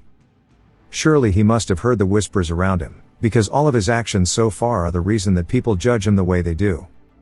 Wondering if he really wants to try to shed the label of good for nothing this late, he continues yapping, and Gilroshan starts digging into his ear, asking why he talks so damn much. Elrin looks a little pissed, and Gilroshan asks if he became a swordsmaster through running his mouth, and that he didn't come all this way to listen to some old man lecture to him. He's here to defeat him, head to Orax, and build a foundation of growth for himself and his companions. That is better than dragging Carls around to drinking parties. Gilroshan says he's fully aware that him changing himself may seem easy compared to changing his reputation, built for him being a good for nothing. As he uses the elixir of strength, to give him a temporary boost, he says that he might be able to flip perception instantly. They might even say that the good for nothing prince had only been pretending to be a fool. He says that Elrin is probably thinking of whether he's worthy or not, and they should just stop talking and find out. Elrin says he's never imagined hearing the word worthy come from him, after ruining his son's future with his horrible personality. Now he speaks of being worthy, and he dragged him off into enemy territory while drinking. This is not any better than how it used to be. He unsheathes his blade. He ties his grip and says that if he's not worthy of being Carl's lord, then he won't make it back alive from Orax. Gilroshan says that him slowly walking at him is hell of menacing, and he might have pushed him too far, but right now he needs to focus solely on this fight. They trade blows, and Gilroshan says that was close. It seems slow, but he can see the hit points clearly, but he's too busy defending to even try to land one. As they are continuously striking towards one another, the special forces start cheering him on, saying that as expected of the swordsmaster, but the prince is doing better than they thought. Talking about how his skill is surprising. Elrin says it is, but there's no way he was bragging with only this level of skill. Gilroshan says that he needs to do his best to hit the points, but his attacks are too fierce, and they just keep chaining endlessly. At this rate, he can't activate the special effect of the nomadic sword technique. He wonders what to do, but Elrin starts to furrow his brow, asking what he's thinking of, and if he doesn't realize who's in front of him right now, as he comes in with another attack. Knocking Gilroshan's sword up above him in the air, he uses the gap to kick him in the chest, sending him flying. Gilroshan lands on his back, but immediately lands back upright, saying that he needs to get up, because if he doesn't, it will all be over for him. Elrin is pissed while glaring down at him. Elrin turns away, which catches Gilroshan off guard. Carls runs over, asking if he's alright, but Gilroshan just wonders why he didn't end it. He asks Carls if he's lost the duel, but he says no, since he has not lost his sword. Gilroshan asks why he just walked off then, and Carl says that because a Knight of Honor wouldn't strike a downed opponent during a duel. Although the people are too close now, he's returning to the center, but more importantly, he doesn't know if Gilroshan can carry on. Gilroshan nods his head, saying that he can. Carls is just surprised that he's going this far, but decides to hold back his frustrations, saying that if that's his will, then he shall believe in him, and that he should not lose. But he's obviously hella nervous because his hand is shaking. Carls says he wants to say one thing before he goes. It's true that the Trafalgar sword technique is flashy and has a good flow, but at the end it's a flow style technique, it's not faster than his swift style. However, if the flows keep linking like before, he will be overwhelmed, and that it's crucial to break the flow before it starts. He continues telling him to focus on his opponent, but more importantly, do not get injured. Gilroshan thanks him, saying that he'll win and come back. And he's right, he needs to break the flow before it starts. The system's hit point indicator marks the timing and locations of attacks. It's practically a cheat from the perspective of the people in this world, but he was so afraid of that incoming sword that he could only focus on defense. And the disconnect between the game and reality made him falter. One of the kids from the cave looks anxious, but so do the other villagers. The kid's hand begins shaking before he screams, telling Gilroshan to hang in there and not to lose. The other villagers also start speaking up, saying that they know he can do it, and that he should stay strong.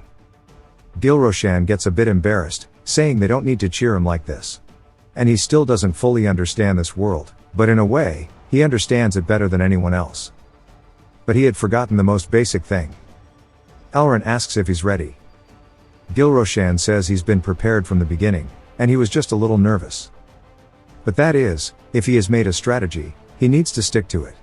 Elrin stares at him, saying that from a certain standpoint he's doing amazing, since he still has the luxury to be relaxed. Gilroshan says that it would look like he's relaxed from his perspective, which he understands.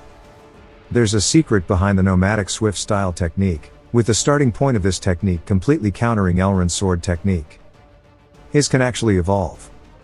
The criteria for it is to strike the hit points 3 times in a row. In gaming terms, it's to get a 3 stack. The things he's done up until now are no different than preparing to attack Elrin in advance. This is the time for the true fight, as he tells Elrin it's his turn. Elrin says that Gilroshan's red eyes signify the royal family. He's seen the third prince many times, but he's never seen that look in his eyes before.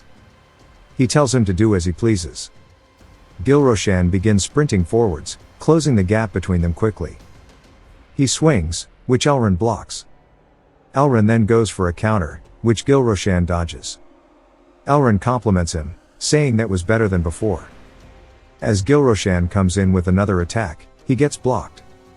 Elrin says that's not enough, replying with another counter, which gets Matrix dodged under.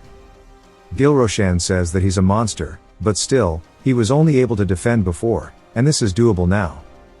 He lowers a stance before, dashing off towards Elrin. He sees the hit point he needs to go for, and looks off to his side, realizing what he must do. He begins to swing his sword, hitting the first one. He says with this, the first stack has been given. But Elrin says that these strikes should be possible given his skill level, and it's got to be a coincidence. He then closes the gap, and in an instant, Gilroshan wonders when he got there, and grits his teeth, saying he can't get flustered, he just needs to go after the next hit point. He gets it, as they continuously attack one another, and now he just needs one more stack. The attack flies straight in towards his head, but he is unable to counter from this position. Blood begins to paint Elrond's face, as we see Gilroshan use his own arm to stop the attack by using it to prop up his sword. Elrond says that attack would be difficult for even the most skilled swordsman, but he stopped it at the perfect timing. If it was a little later, or if his sword was tilted a little more, then he would have cut off Gilroshan's arm. Gilroshan begins smiling, and Elrond says this kid's a freak. As the third strike has now been hit, time begins to stand still, as we see everybody's worried expressions for Gilroshan, at the sight of him bleeding, including Falit. Gilroshan begins smiling, saying that in the end he was able to do it, as he has met the secret condition for the skill to evolution, and that the C-rank skill, the nomadic sword technique, has been unlocked and evolved to the S-rank skill, cosmic sword art. The nomads come from the eastern continent and created the cosmic sword art. In the game, a martial skill from the eastern continent is rare, which means he's hella lucky. He can now add an additional effect to his cosmic sword art. The three choices are the Thousandth Soldier Strike, Substitution Technique, or Indestructible Wall. He chooses the Substitution Technique. He says that it allows him to exchange one thing for another. That means he can use his opponent's power against them. The elixir's power is coming to an end, and it is difficult to defeat Elrond with the evolved skill alone. But there's the weight of that ridiculous sword he's holding, along with his strength for being a 9-star knight. So what if he uses the elixir's power and his own monster's strength against him? Even if his opponent is a swordsmaster, he can disarm him if he doesn't use mana. The problem is, the elixir will soon be finished, and Elrond isn't fighting him seriously. If he wants to use his monster's power, he needs to make him lock the hell in. The game has now been resumed. As Gilroshan deflects his sword, he begins using the cosmic sword art's first form. Now their trades look a lot better than they did before. As Gilroshan's really planning on making him get serious, even the other knights can tell that the prince's strikes have become quicker. They wonder if maybe he was hiding his skills. One of the men says at this rate the commander might lose. But one of the other knights tells him that's bullshit, asking if he really calls himself one of these special forces knights when their commander isn't even fighting seriously. The commander is a swordsmaster, and the Empire's hidden blade. The dude tells him he gets it, and he doesn't have to ride his meat so much. Back to the fight, there's now some distance between them. Elrond says that it's interesting he knows about his shoulder and Karl's. On top of that, he has learned the Eastern Continent sword technique, which counters his. And that Falit's evaluation that His Highness is different was correct, and he acknowledged it. However, even if he has changed or was reborn, he cannot take Karl's with him to Orax. Gilroshan says now's not the time since he is too composed. But this isn't enough. Since the elixir is running dry, he needs time to make him fight him seriously. It might be petty, but it seems like he has no choice but to provoke him. He says this is the first time he has taken his stance, wondering if he really hates the idea of him taking Karl's. As Karl's is like a precious brother to him, he won't put him in danger. Rather, he's more precious to him than he should be to his father, since he spent no time with him. And that Karl's would rather go with him than stay, asking if he really has the right to act as a father now. Elrond stands there brewing, but Gilroshan says this is not what he expected. In the original story, he is a model knight, but there are plenty of types of players who get killed by him. One type attacks him, while the others are those who talk shit about Karl's carelessly, despite Elrond not being close to him. And he's probably holding back because he's a prince, but the only way to emotionally target him is talking about Karl's, so he should have charged him like a raging bull. And he says maybe it's just that he's close to Karl's. Maybe it's just that he doesn't want to hurt the prince. Elrond says that he doesn't like that he's yapping when he doesn't know anything. As he begins releasing a purple aura, Elrond says he wanted to leave his head on his shoulders, since Karl's is watching. But when he ends up losing to him today, he will no longer be alive. Gilroshan yells, asking how dare he. Even if it's a duel, he is still the prince, and there's no way His Majesty would let this slide. Gilroshan says he knew he was a good actor, but this is overkill, and he doesn't know if he's allowed to do this. Elrond says that if His Majesty cared for him, he never would have got kidnapped to begin with, and he admits that his swordsmanship is difficult to deal with. Gilroshan looks to his side and swings, which Elrond effortlessly dodges. Elrond says a fast sword is meaningless against him. After all, The experience gap between them is just that overwhelming, and he tells him farewell. But then we see Elrond's sword flying out of his hands, stabbing the ground. The other knights ask what the hell that was, and why the captain threw his sword away. Carl starts shaking, and then announces the winner is Gilroshan. The villagers are super happy, while the knights are not. Tiravan is also excited. The status had no appearance, saying that the elixir of strength has now ended. Elrond though sits there, wondering what the hell that was just now. It was like he predicted his actions in advance, and that smile he gave when he got behind him made it seem like everything was calculated from the start. Gilroshan reaches his hand forward, saying this means that he has won, asking if he's right. Elrond doesn't reply at all, so Gilroshan sits there awkwardly. He asks why he's not acknowledging it, and if he's refusing to accept the result. Telling him the things he said earlier were just to provoke him. Elrond smiles, saying that Philip was right. The third prince has changed completely, and now that he's like this, perhaps even Carl's might have a bright future. He kneels, which makes Gilroshan uncomfortable, but he says he admits his defeat, and it was a great honor to duel with His Highness and learn from him. The sudden event noble duel has now concluded, as he has defeated his opponent. The knights tell him to do it again, though, as something is clearly wrong. As the condition of using no magic was absurd from the start, and the duel was invalid. Elrond picks up his blade, saying that it was a fair duel. The prince proposed the terms, and he accepted them. He dropped his sword, while His Highness held his, asking if they want to become knights who can't accept the outcome, when there was nothing but honor in the duel. Philip smiles, while the other one starts to feel a little sad. Gilroshan says now Elrond is going to be dependable. He was a bit scared earlier, because if there had not been any conditions, he would have his sword broken with his bare hands. But now it seems like he has acknowledged him as Carl's lord. While he does have an overwhelming experience in difference, it's not entirely the truth, either, because he has died to him countless times in the game. Tiravan begins running at him from behind, and squeezes onto him, saying that he's truly done a great job. Carl's also runs over, asking if he's injured, but Tiravan says thanks to this, she feels one step closer to becoming the Magic Tower Master. Gilroshan says that she's about to kill him, but Elrond asks if he could speak with him for a moment. While we see he's actually piggybacking Tiravan. Elrond smiles really warm, which makes Gilroshan feel uncomfortable since it's so fatherly.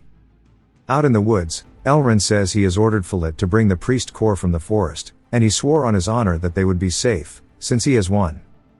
As promised, he will not oppose his will, but there are 3 things he wants to know. Since he is still the knight captain of this nation, even if there is a ceasefire, Orax is still enemy territory, asking what he wants to do there.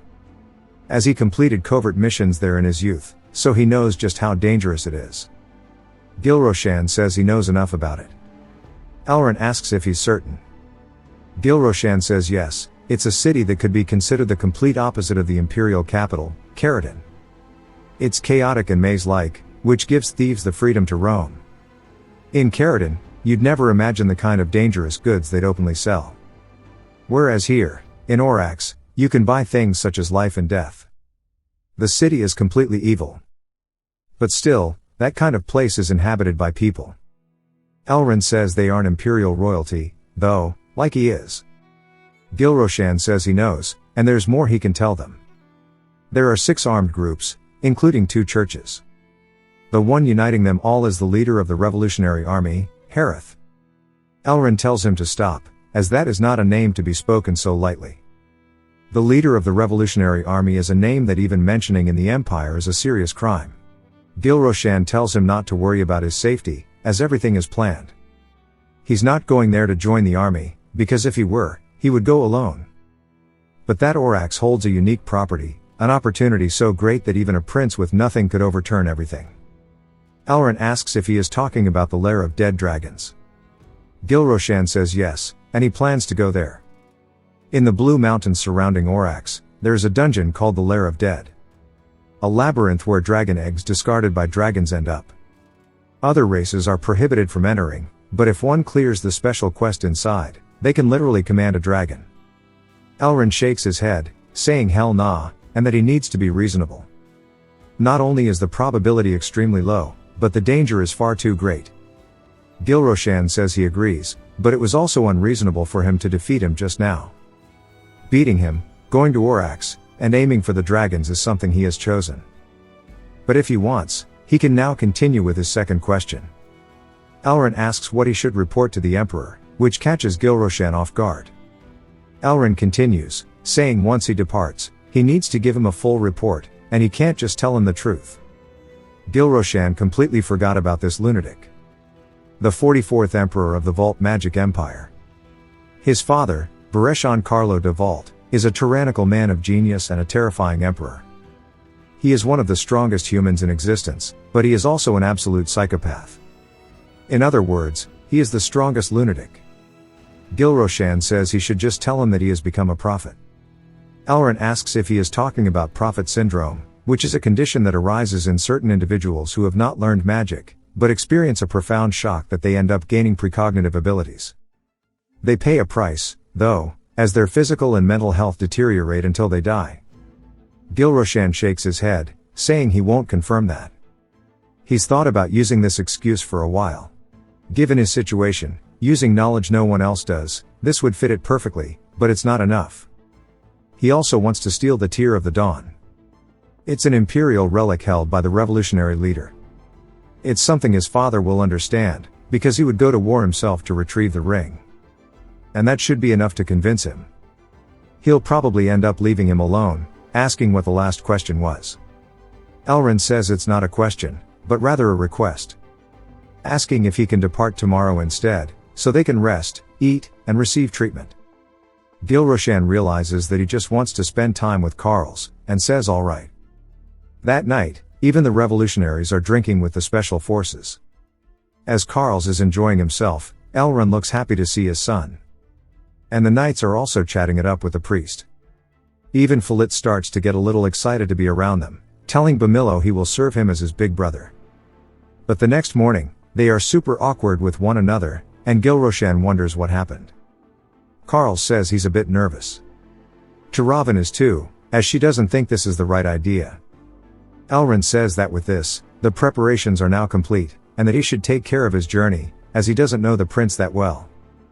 But he's curious to learn more about who he really is, but also to take care of Carls. Gilroshan says of course, but Carls is just confused.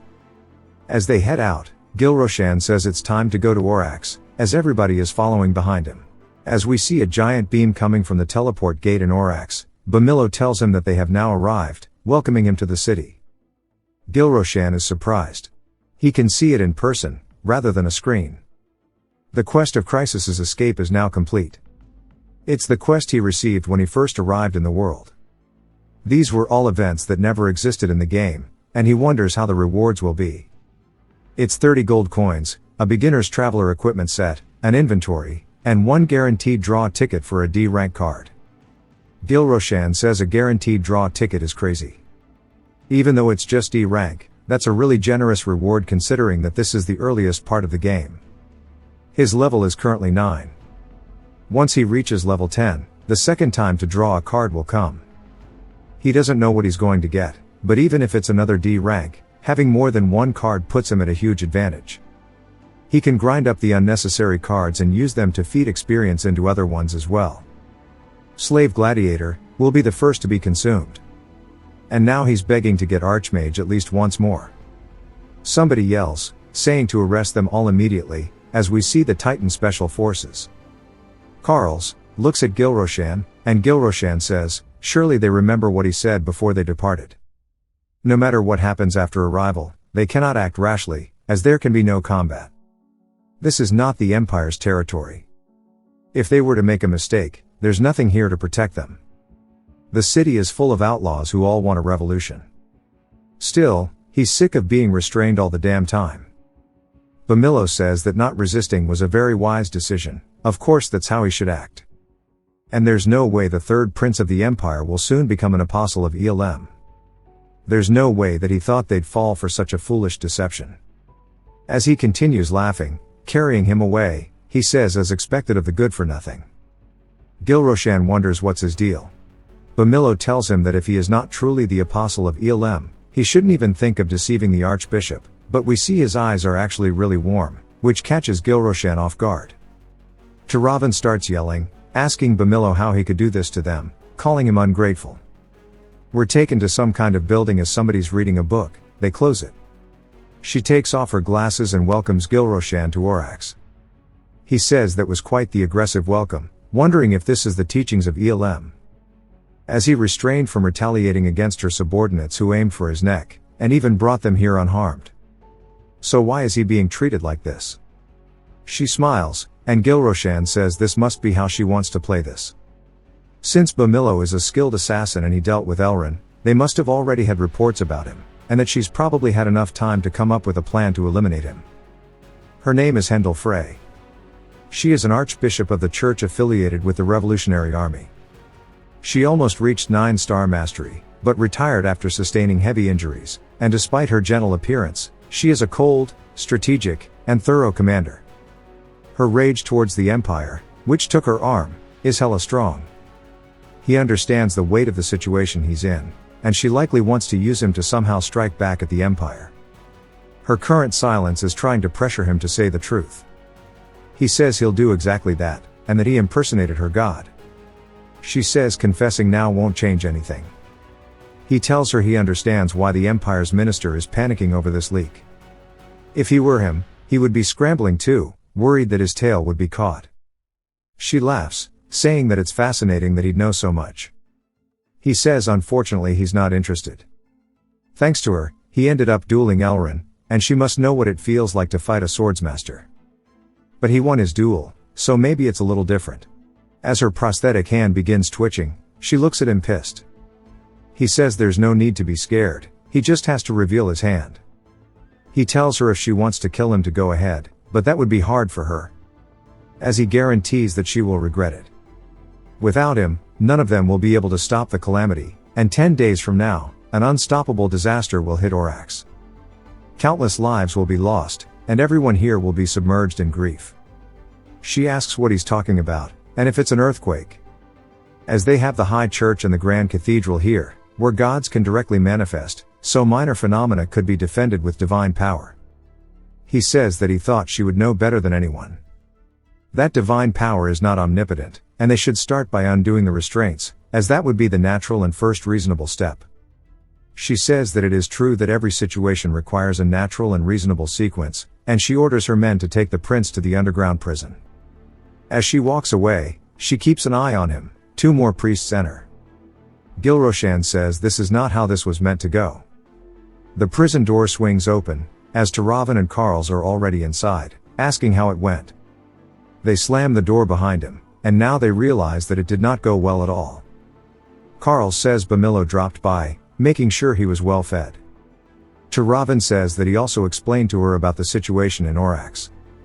Gilroshan says that means he must have explained the factional conflict. She asks how he knows about this. Carls cuts them off, saying that Bamilo also said that the Kishers, Cathedral, and Titan Special Forces are keeping their church in check. By saying that Gilroshan is a hostile element who needs to be expelled or executed. Now we finally learn more about the Revolutionary Army, who have 6 armed forces. The snake symbolizes ELM's church, where they are at now. The fox symbolizes Kishers' church, that's opposite of them. The border guard and urban maintenance force that protects the occupied territory. As well as the elite force, the First Corps. Lastly, Titan, the direct special forces unit under the leader. They are organizing into one massive revolutionary army by dividing their roles. However, the leader, who is equivalent to the Empire's emperor, is not around. He bets there were mixed opinions on what to do with him. He asks if Bamilo said anything else. Carl says he didn't say this earlier because he thought it would hurt his feelings. He said there were many people who are just as smart as him. So he should stop acting like he's special. That's why he hit rock bottom and ended up buried underground. Turavan says she doesn't know what to say to refute that. Gilroshan asks why he's catching a stray. She tells him she's not agreeing with him. She just doesn't know how to respond. Gilroshan starts laughing, and they ask if he's okay. Telling him to pull himself together, as they'll rip Bamilo a new one. He says that's not why he's laughing. It's what Bamilo said to him. He tells Turavan to lift her foot for a moment. Because Bamilo told him how to escape the prison. They're looking down towards the hole, seeing cobwebs and the like. Gilroshan says it's not that deep, and it's time for them to go down, so he looks at Carls. Carls asks why he's staring at him. Gilroshan says if there's some kind of danger, he should be the one to go. Carls says it's only a hole, and there's nothing that could be dangerous down there, but also he really hates spiders. Gilroshan didn't know that. As to Ravan's awkwardly looking away, he then looks towards her.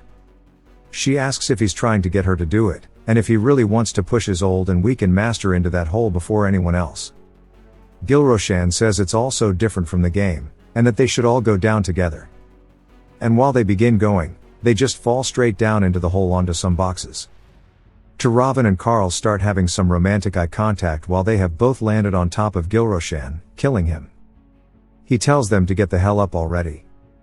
We hear familiar woman's voice say as expected, they arrived quickly, just as Bamilo said. Gilroshan asks if they really have to go through all of this to meet one more time, as it is none other than Hendel. She walks forward towards them, and she says that she's sure he knows the reason. If Gilroshan said no, he'd be lying.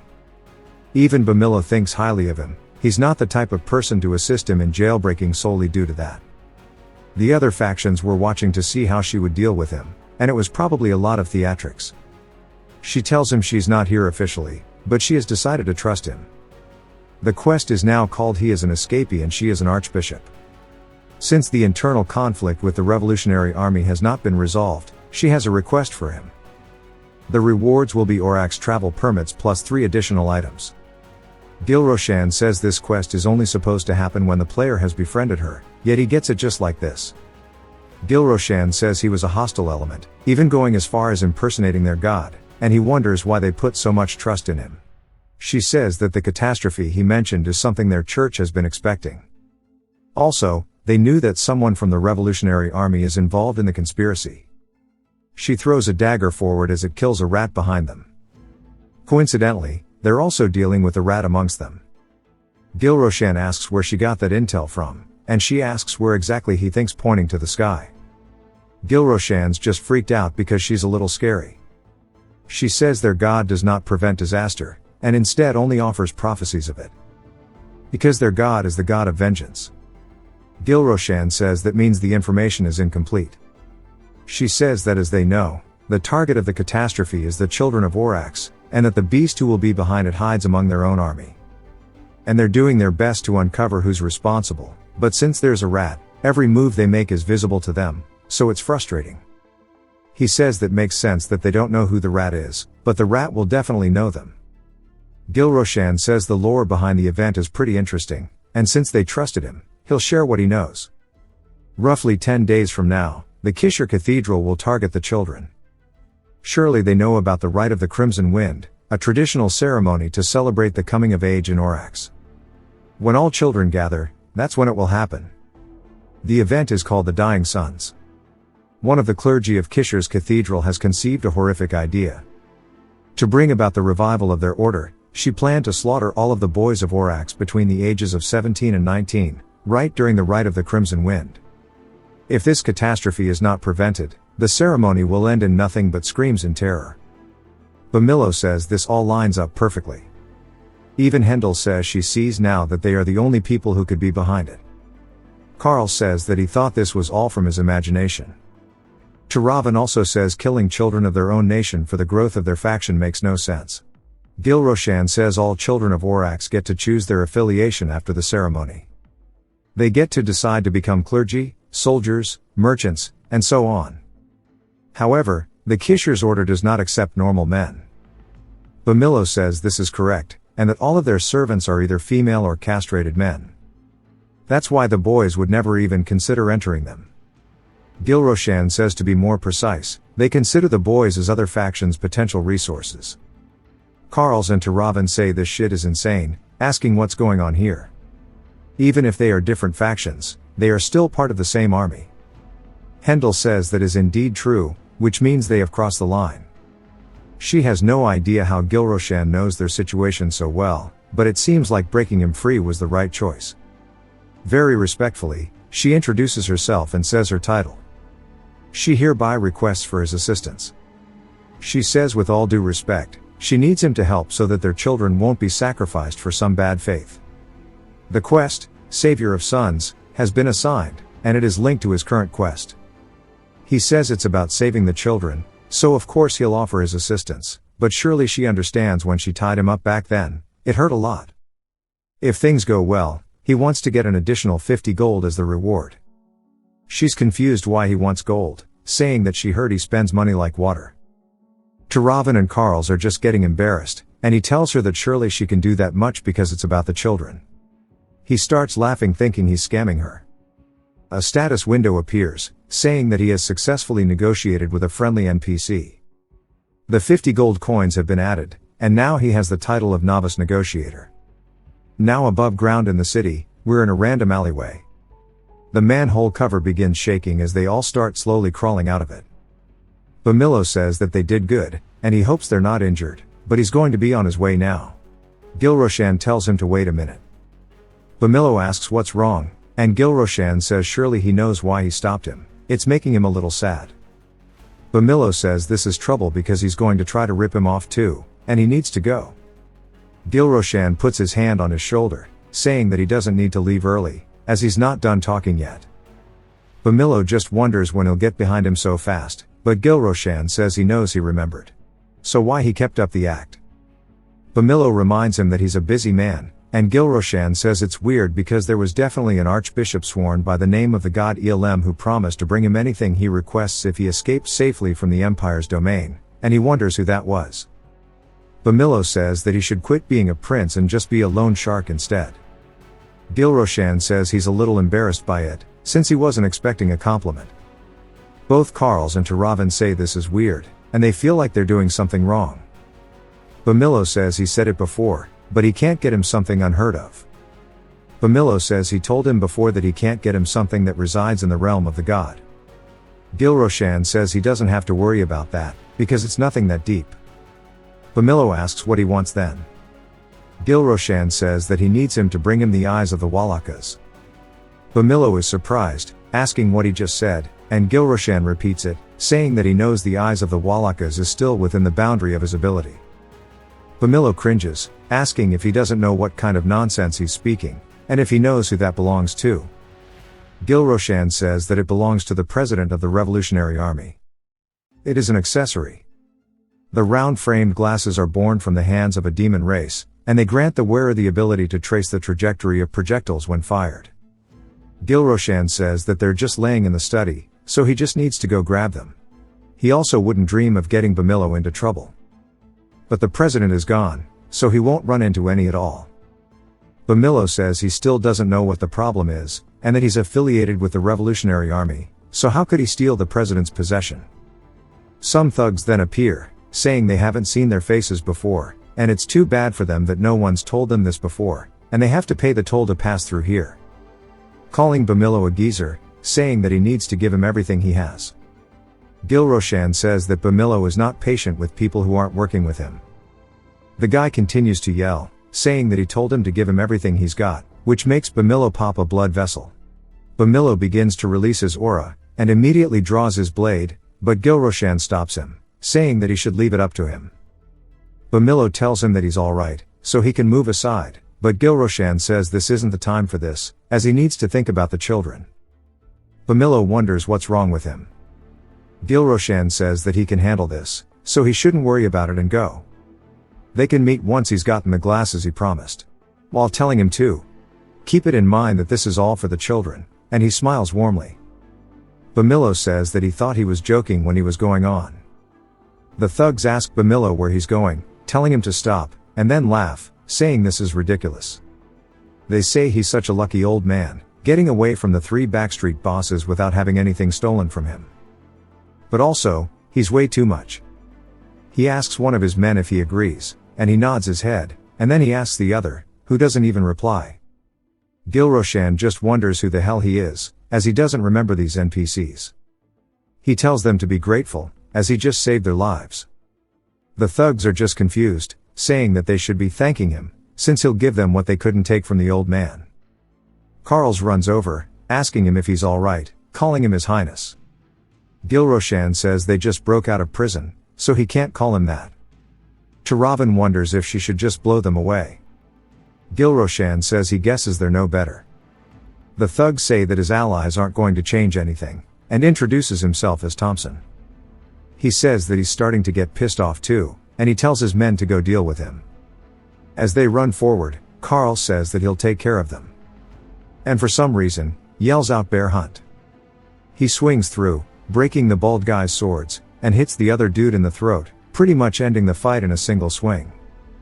Gilroshan says this is way too much, as he needs to get experience points. Baldy is then panicked, as Gilroshan runs forward yelling, telling him to stop. Carls asks what's wrong, and he says that he'll fight them himself, but Carls is adamant, saying that he can't let him do it, as he is his bodyguard, and this is his job. What he said about sharing the burden wasn't just for nothing, but so far, he hasn't done anything for him. He wasn't able to stop him from being kidnapped, and even after meeting him again, he wasn't very useful. He starts feeling like dead weight, saying that he doesn't want to become someone who simply follows him around for nothing. Gilroshan says he's just probably upset that he wasn't of any use in the raid, and he kept teasing him for it. But he doesn't know how to explain it to him, that he needs experience points to level up. Carl says he would like to walk by his side as his sword, so he will deal with this, but when he turns around, they're all gone, and Taravan asks why he didn't just let Gilroshan fight for himself. Carls asks why he would do that. She says that he needs to learn how to defend himself, as they can't always protect him. The palace and the imperial territory aren't safe for him either. Carl says that's right, but they're always going to be by his side. She says of course, so she plans on always doing her best for him, and the same goes for Carls, but they are only humans. Gilroshan is going to be walking a thorny path, and there's no guarantee they won't die on the journey. So what if he doesn't have the power to defend himself if they did? They need to plan for his future, and this won't be their only opportunity to help him. And there's a reason he asked for them to accompany him. But also they can allow him to fight for himself, as that's a way of also showing loyalty. Carls realizes she's right, as Thompson is screaming, saying that they're monsters. Some flames begin to fly past them, cutting off their escape path, and Taravan says they can't run away after picking a fight, and she'll bake them alive if they don't stop moving. Thompson says this is too scary, and they haven't done anything yet. She says that she doesn't think so, but if they want to be baked alive, then try running. Gilroshan unsheathes his blade, saying that he is the prince of these backstreets, and he came here for an order from the backstreet emperor, asking if they think he's merciful enough to let them live. He slices Baldy across the chest, causing him to fall to the floor, and they ask if killing him was something he really had to do. Gilroshan wonders why they were falling for it, but he did make him bleed a lot. But he isn't dead, it was only him passing out after seeing his own blood, as it was the sadism skill. He thought it was a useless skill, but it really came in handy, as Thompson is in fear. He begs for mercy, saying he'll do anything he wants. Gilroshan asks if they'll do anything, only for Thompson to say he was wrong, as Gilroshan has now defeated the last remaining two. A bit later, they're apologizing, saying they've lost, as Taravan casts a healing spell on Gilroshan. He says it's nothing compared to Elrin, but still, it's not easy when two people come at him with everything they've got, and he needs to get stronger if he wants to survive. Carls asks what he's going to do with them. Thompson begs for mercy, saying they won't cause any more trouble. Gilroshan says that he can't let them go, because there's a pattern with the delinquents here in Orax. If they do, they'll gather more people and come back for revenge. Gilroshan asks if the three of them hear what his knight is calling him, saying that he's referencing his highness. He asks if his name is Thompson, and the guy says yes. He says he likes his enthusiasm, and that he should work under him. Thompson asks if he really wants him to work under the backstreet prince. Gilroshan says no, he just needs him to lead him somewhere. Thompson asks what the hell he means, and Gilroshan says that he just needs to go through the backstreets, and there's no way he would ask for a museum tour or anything like that. They don't have much time. Thompson looks back around, as Baldy faints once more. Gilroshan says he isn't dead, so he should just lead the way. As Thompson guides him through the alleys, Gilroshan's eating a sandwich, asking where he got this, as it's gas. He says his mother made it for him, and she's really good at cooking, and her skills are among the best even in Orax. Gilroshan starts hitting him with it, looking pissed. Thompson asks what he did wrong, and Gilroshan says that his mother made him something so delicious, yet this is all he has to say. He didn't even have a mother who'd make him something like this. Carls and Turavan are both confused, saying that he has a mother though, as the Empress is still around. He tries to explain it, but Thompson says that this is a complete mess, but he'll soon be done with this. He says the entrance to the black market is up ahead, wondering if he can leave now. Gilroshan asks what he's saying. It's not like he didn't know the way to the black market, he told him to guide him for a reason. That's because he cannot enter without an invitation. He wants everybody to agree that when they are inside, he doesn't want them to refer to him as His Highness. They can't have the identity of the back alley prince being exposed. He tells Thompson to lead the way. Thompson says only the big shots can invite others into the black market. People like him would just get beaten half to death if he brought someone there. Gilroshan says that he thought one of the back alley's big three should be big enough, saying that he shouldn't worry, he won't let anyone mess with him, he just needs to open the door. Thompson hesitantly knocks on it. It's very light. Turavan says that shit sounds weak, asking if he's not eating well. He says it looks like nobody's around, and they should come back later. Gilroshan, a little annoyed, raises his hand and slams on the door very loudly. Thompson begins to get worried, saying this is going to cause a huge problem. The slot on the door opens, asking if they've got a death wish. Thompson says it's him. The guy asks who the hell he is. He says he's the rookie from the west side, and he brought a customer. The guy asks if he means Thompson, the little brat, and he says yes. The guy then opens the door very menacingly and says that newbies these days have no fear. Not only did he knock on the door like he owns the place, but now he's bringing in customers when he's barely even in the game, and if he's out of his mind, asking who trained him. Thompson says that's not it, and there's a situation. Gilroshan steps in, saying that if he's got a customer, maybe he attends to him instead of scolding someone else, or if he's not interested in making money. The guy glares over at them, seeing them all dirty and in rags, and ignores them, asking Thompson who the hell trained him. Since he's hopeless, he should gather his boys and serve under him. Gilroshan holds out 30 gold coins, saying this should cover the entrance fee.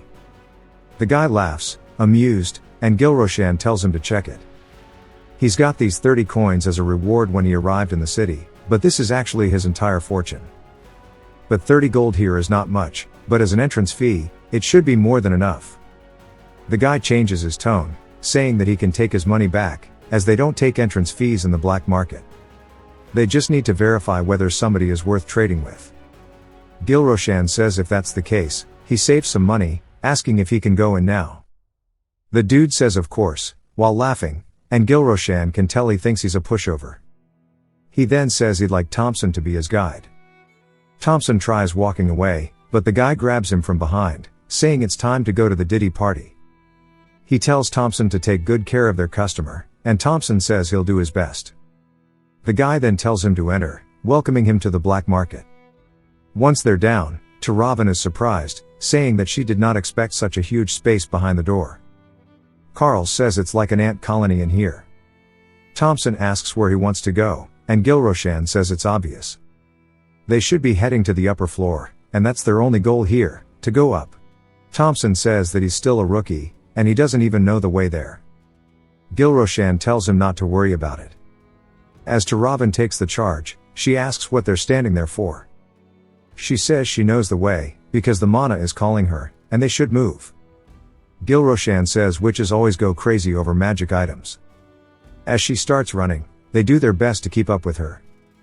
Passing by a sword on their way, and even some guy selling a rare item, which is a twin-headed ogre. Cho'Gall from World of Warcraft. They pass by a giant eyeball aquarium, and then go back the other way, until they finally find some stairs. She says that she's sensing an incredibly luxurious mana in there. Gilroshan tells her to calm down. They came here today to prepare for stopping a calamity. Thompson is on his knees, gassed out, and she looks a little sad, saying that he's right. Gilroshan says that he'll also give her a magic item.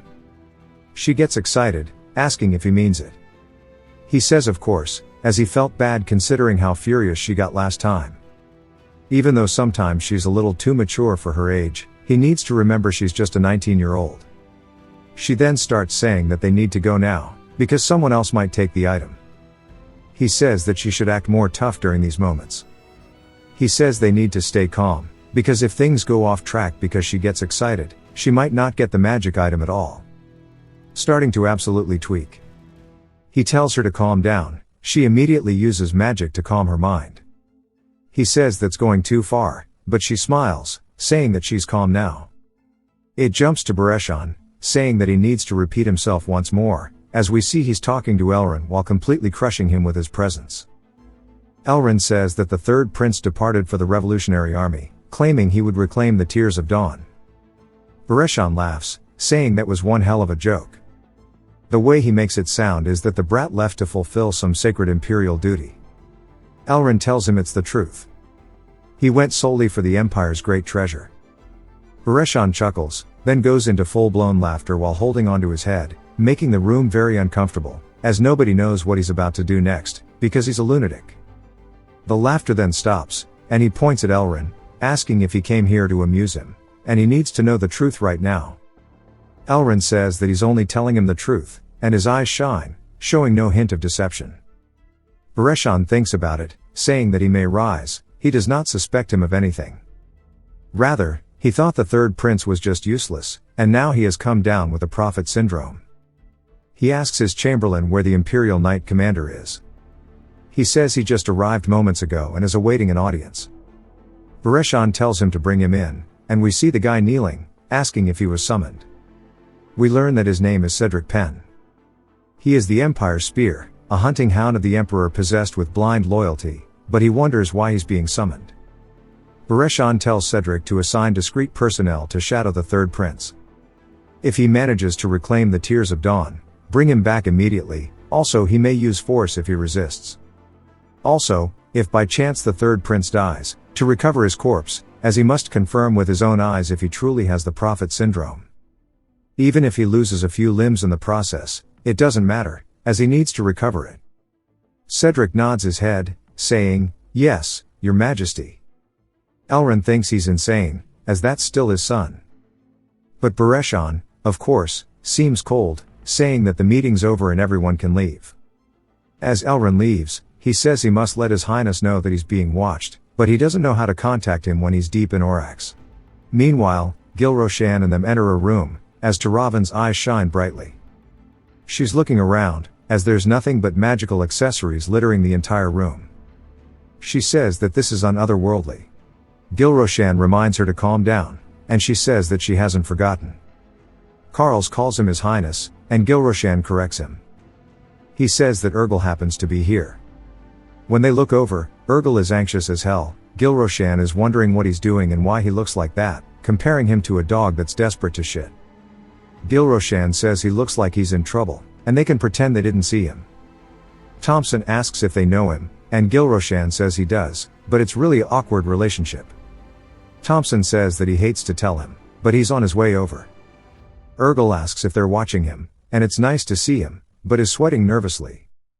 Gilroshan says he doesn't know why he's acting friendly when it doesn't suit him, and this is going to be annoying. Gilroshan quickly turns to the side, saying that it's good seeing him, but they can meet again sometime, as they're going to take their leave. Urgel goes to say his government ID, but Carls quickly dashes over, closing his mouth, saying that he's keeping his identity hidden, and he should not say his name. Urgel says he understands, and if he happens to buy multiple items, the price is cheaper, so they should go together, as they've been through life-threatening situations together. Gilroshan says he's completely being a kiss-ass, and he must have something he's desperate for. Gilroshan apologizes, as he prefers to handle his trades alone. As he goes to leave, Urgel says that he'll be honest, and he came to buy the Shield of Balance. Gilroshan says that's a beloved item among players, and he came to find it too. Gilroshan says sure, he might have come here for it, and after all, the upper floor is the easiest place where he can find that item on the continent. But he doesn't think that's the only reason he's here. Gilroshan asks if Urgel is trying to frustrate him, as he's going to leave. Urgel says that it's money. He does not have enough, and he begins blushing. Gilroshan finds it a little surprising, and laughs, calling him a loser. He starts picking his ear, asking what he said, because he can't hear him. Embarrassed, Urgel mumbles money, before screaming it, saying that he does not have enough. Gilroshan says he understands, but he should stop trying to act cute, because it doesn't suit him. Gilroshan asks how much money he has, which catches Urgel off guard. Gilroshan says he asked how much, and that he should hand it all over. While Carls is disappointed, Thompson says as expected of the back alley prince. Gilroshan summons a bag of gold, saying that if he just wants the shield of balance, then he can give him that. He now has 92 gold in his inventory, thanks to Urgel, who warns him that if he's scamming him. But Gilroshan cuts him off saying he'll keep his promises, but he can't do it for free, so he has a condition. Urgel begins glaring, and Gilroshan tells him to stop, but says it's nothing big. Once they're there, he wants to know his real identity. If not, he'll return the money. Urgel says alright, and they shake hands. Gilroshan then wonders, since he's also trying to get the shield of balance, maybe he's trying to stop the Dying Sun's event. That he is more than likely a player. Urgel then says that he thought Tiravan was with him. Gilroshan says that this might actually be a good thing, because he can go look for the key while looking for her. He asks Carls if he could find her and meet him at the counter over there. Also, when he sees her, to please ask her to enlarge these with an illusion spell, as he pulls out the gold bags. Carl says he's been meaning to ask, wondering when he learned to use inventory magic. Gilroshan says he just kept trying, and it just started working eventually. Carls gets excited, saying he must have kept practicing non-stop, and he's proud of him. But in reality the inventory function is something he received as a reward upon arriving here, and is considered a spell of convenience here. It's even more surprising that he only just now learned how to use it. Carl says he'll go get her quickly, as Gilroshan and Urgel head to the counter, asking how much the shield of balance is. A woman says that it is currently 120 gold. Urgel looks down at Gilroshan, saying that it was definitely 110 earlier, and Gilroshan says that doesn't sound right, saying it was more expensive than what she told his friend. The woman then asks if this is his first time here. All prices fluctuate based on conditions. He smiles, saying he understands. And usually, when beginners come to the upper floor, one of two things happen. They either get ripped off buying an item, or they get lured into a scam gamble and lose everything, including their clothes. She laughs, asking if he's going to be making a purchase. He explains that he needs to get 3 items here. First, a bow named Swift Piercer. Second, a magic accessory called the Forest Bracelet. Third, the Shield of Balance. Urgel couldn't even afford the shield with 92 gold, so how is he supposed to get them with just 30 gold to his name? If he's in a scammer's den, he just needs to scam back. He leans in, telling her that he'll buy it, asking if she has the dice of death by chance. She gets excited upon hearing this. We see the key under her hand. She says of course they do. In fact, she was just about to recommend it to him. Also, he should take this key and go to the 3rd room on the 2nd floor, and earn lots of money to come back for the shield. He says of course. She must be loving the fact that he's walking right into their trap. But he wonders what this sharp feeling in his back is. As everyone's staring at him, getting misunderstandings, Tiravan calls him a bastard. She trusted his word and followed him all the way here, but now he's just going to go gamble. She asks if he's reverted back to a good-for-nothing. He says that's not it, telling Carls to restrain her. Carls shakes his head. Gilroshan wonders why even he's not wanting to help. But if he thinks about the old Gilroshan, then it's a natural reaction. Gilroshan grabs onto her hands, and she tells him to let go. And he tells them both to hear him out. Carl says that it might be better just to hear what he has to say. And since she's weak to hot dudes, she says that they might as well. Gilroshan says this pisses him off, and he tells everybody to gather around. He says gambling is about betting money on uncertainty, but in this case, he's 100% confident that he'll win, wondering if it's still gambling. Tiravan and Carl say that this is what a gambling addict is. He says that he's doing this because he's certain this method will work. He's not doing it because he wants to gamble. Just like when he defeated Grommert and overthrew Elrin. He needs the right magic items, and this is the best way. Urgel seems like he realizes something, and Gilroshan says to stop the disaster in Orax. They need to trust him like they did back then, as he has changed. Carl says that since he says it with such conviction, they'll trust him. Tiravan agrees. Urgel calls out to him, and Gilroshan asks if he's trying to get his money back or if he doesn't want the shield.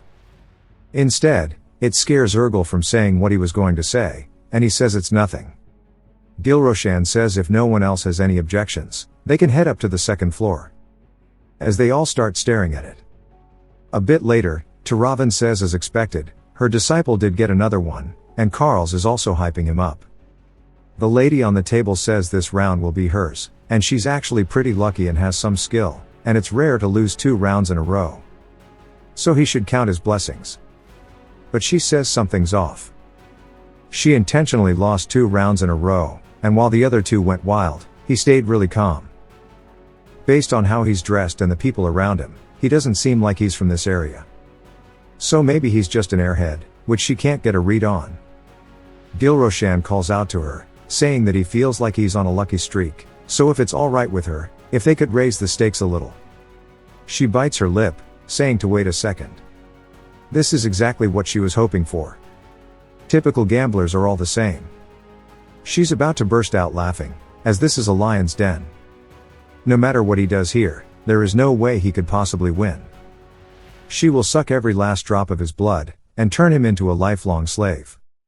We learn that her name is Hiren. Carl's and Taravan wonder if she's sick or if she's just crying because she's lost so much. Gilroshan says that they're falling for it, and she's just a snake. Even if they stabbed her, they wouldn't get a drop of blood. Taravan and Carl suggest that he does not raise the stakes. Since the dealer looks uncomfortable, she's over there crying already.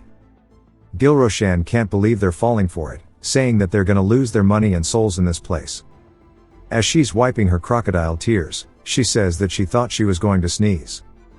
But again, thinking she was actually crying, they look at each other, feeling sad. Hiren says that she figured something was off with his mood, and it must be because the stakes are low. But he shouldn't worry about raising them, because it's not her money. So he can just say how much he wants. He says that's great to hear, then she tells him absolutely, so he shouldn't hold back and name his bet. He says it's nice to see her again, and she doesn't know him, but he always cleans her out. And he smiles, saying that he won't hold back either. It's time for yet another delicious meal. We learn more about the game they're playing. The Dice of Death is a minigame where you move your piece on the board to claim treasure and return to the starting point. It looks similar to a typical board game, but befitting a place that sells magic items. Every tool needed for gambling here is a magic item. You can move forward or even backwards, and the game only ends if you return to the exact starting point. Maybe it's like Sorry. If you want to stop someone ahead from collecting the treasures, you can move backward or return to the start as a strategy. Of course, even that depends on your dice rolls. It's a perfect game to swindle suckers who come upstairs. The dice appear fair, but they aren't. As he's counting the sides, the complex pattern always loops, but it's rigged to favor the dealer. Of course, he's already memorized the entire pattern while playing the game. He smiles and says during the previous 2 rounds, while she tried to coax him, he was verifying everything. He asks if, rather than gold, if he can bet magic items instead. She just asks what he would like to bet then, and he says 2 balanced shields. She says betting 2 right away is bold, and he also adds a forest bracelet and swift piercer as well. This surprises her. She thinks she's about to eat for free, and one of the assistants tells her that according to the rules, they believe she can only wager up to 3 magic items. She thinks about it, telling him to wait a moment. She whispers into his ear, asking if he even understands how high the stakes are for this game, and she's going to win, so what's the issue? Her job is to fleece suckers out of their money. If by some tiny chance she loses, his job is to clean that up, and he shouldn't ruin the business and just focus on that. She tells him to stop acting up and get the magic items that he just mentioned, along with their display labels, and while he's out, he should have the others surround the place just in case they try to run. He needs to keep his expression in check. If this all falls apart because of him, she'll sell him off as a slave. She tells them all that he's very thoughtful, and he's going to go fetch the items he mentioned.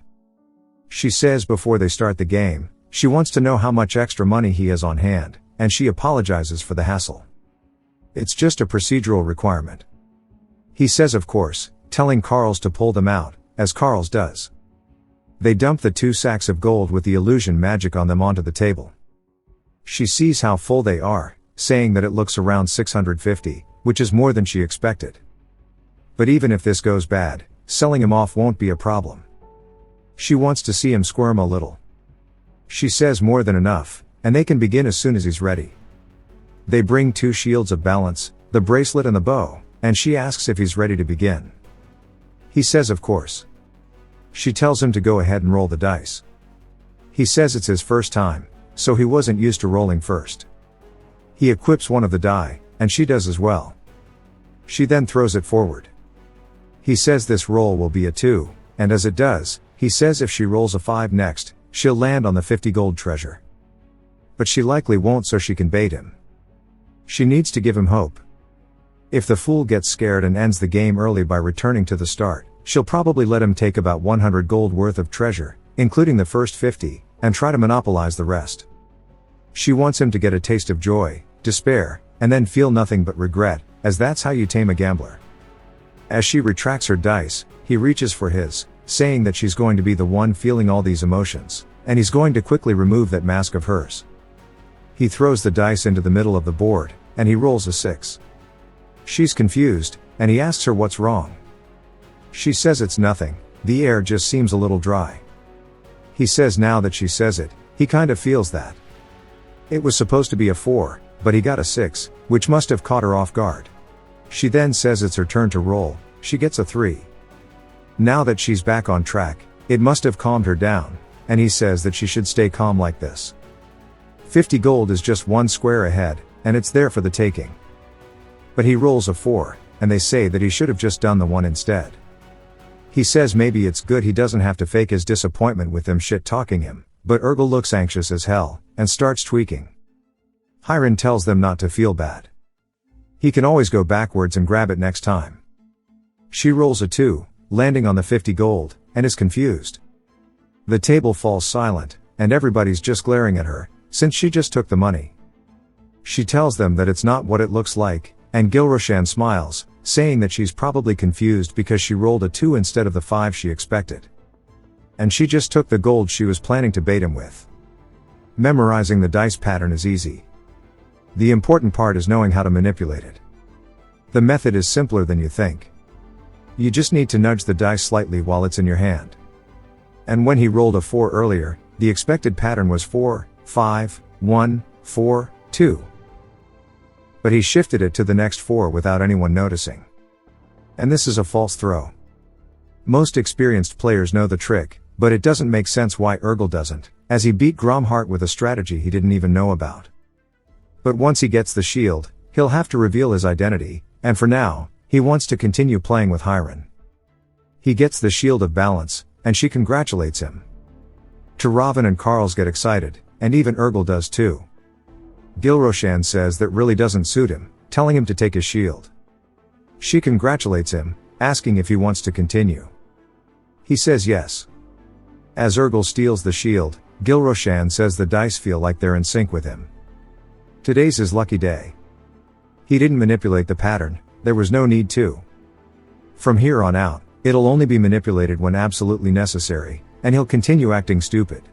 She's probably unsure if he's actually manipulating them or not, but once they pass the halfway point in that uncertain state, it's harder to backtrack. Whether he gets caught or not, he's planning to scoop everything and leave. When that happens, her mask will fall off. She starts clapping her hands, saying that she's felt that way before. And on those days, she always ends up winning, as she thinks that she's totally got him in the bag. So far, I'm really enjoying this series. The premise itself isn't super unique, a possessor wakes up inside his favorite game, but honestly, that's fine. I've always liked these kinds of setups. What is more unique are the game systems now embedded into the world's reality. They've found an interesting way to mesh mechanics with world building. Also, fair warning, I'll drop a little theory here, so minor spoilers if you're sensitive to that kind of thing. As for the story, we still don't fully know what the long-term goal is. Right now, the MC is just focused on stopping the event in Orax, while trying to survive. But the bigger narrative? Still cooking. The character development has been pretty interesting so far, not super deep yet, but we're getting these little moments, especially where characters hint at deeper meanings when they speak. I'll touch more on that later, very briefly though I'm sure there's stuff I missed. If I had to point out a weaker aspect of the series, it's the combat. It's not bad, it just doesn't fully hit for me. There's something about it that feels off, maybe a bit rigid? Sometimes it almost feels like the characters aren't really attacking each other. It lacks that weight and flow I love in fight scenes. But again, that's just my take. I've always preferred the inside a game premise over the inside a novel one. Mainly cause I'm not huge on novels. But being dropped into your favorite game? That's a surreal concept. You'd recognize the terrain, the towns, the little hidden corners you spent hours exploring, but now, you're seeing it all with your own eyes. That's such a sick idea. Of course, we knew he'd end up in a trash tier character's body, that's just standard at this point. But what makes this one a bit different is Urgel. I've got a pretty strong feeling she's another player. The way Urgel acts sometimes, it's got a certain energy to it. Cute moments, some hesitation. Plus, we saw that girl in the cover, and if you look at the hair and the eyes. Come on, it's the guy. If we could hear their voices, I bet it'd be obvious. Pretty sure it's safe to say Urgel is a she. As for character development, I'll keep it short since there's clearly a lot more coming once the next big part hits. But here's the SparkNotes version. Carl's has always been loyal. But there was a moment where he felt useless. They didn't need him during the Grommert raid, so he wanted to help during the Bangbus trio fight. Tiravan talked him down, saying the prince needed experience. Still, it shows Carl's wants to be useful. Bamillo was supposed to be the guy who kills the prince. But instead, he and the other priests bonded with Gilroshan. Bamillo even gave him a warning when they reached Orax, keeping up an act for the others, but slipping him a tip that helped them break out of prison. Dude turned into an actual homie. Tiravan hasn't had much yet, but I still find it funny that she's 19 years old in the body of some ancient witch. Urgel, like I said, hasn't had her moment yet, but it's coming. Elrond got a bit of development too, but only when the prince proved the rumors about him were fake. Also curious as to why he doesn't claim Carl's as his publicly, when he cares so much for him. Follett and his knights originally thought they were better than the bandits. But after bonding during the raid, and spending a night drinking, they realized they weren't so different. They even felt regret about how blind they were to the villagers' suffering. Now he's an ally. That's all I've got for now, but you can tell there's more on the way. One cool moment I'll quickly point out, Hendel talking about how her god can't prevent disasters. She's clearly referring to her arm, but there's layers there. And stuff like that scattered all over, I probably missed a bunch. Anyway, back to the combat, like I said, it's the weakest link for me. There's not a lot of weight or impact to the hits. The fights feel disconnected, like they're just kind of swinging at the air sometimes. I hope it improves over time. And just to be clear, all of this is just my opinion. I'm not trying to flame the series. I know some folks take critiques too personally, but that's not what this is. I am really enjoying it. The pacing's good. The story is fun. The characters are interesting. I can't wait to see how it continues.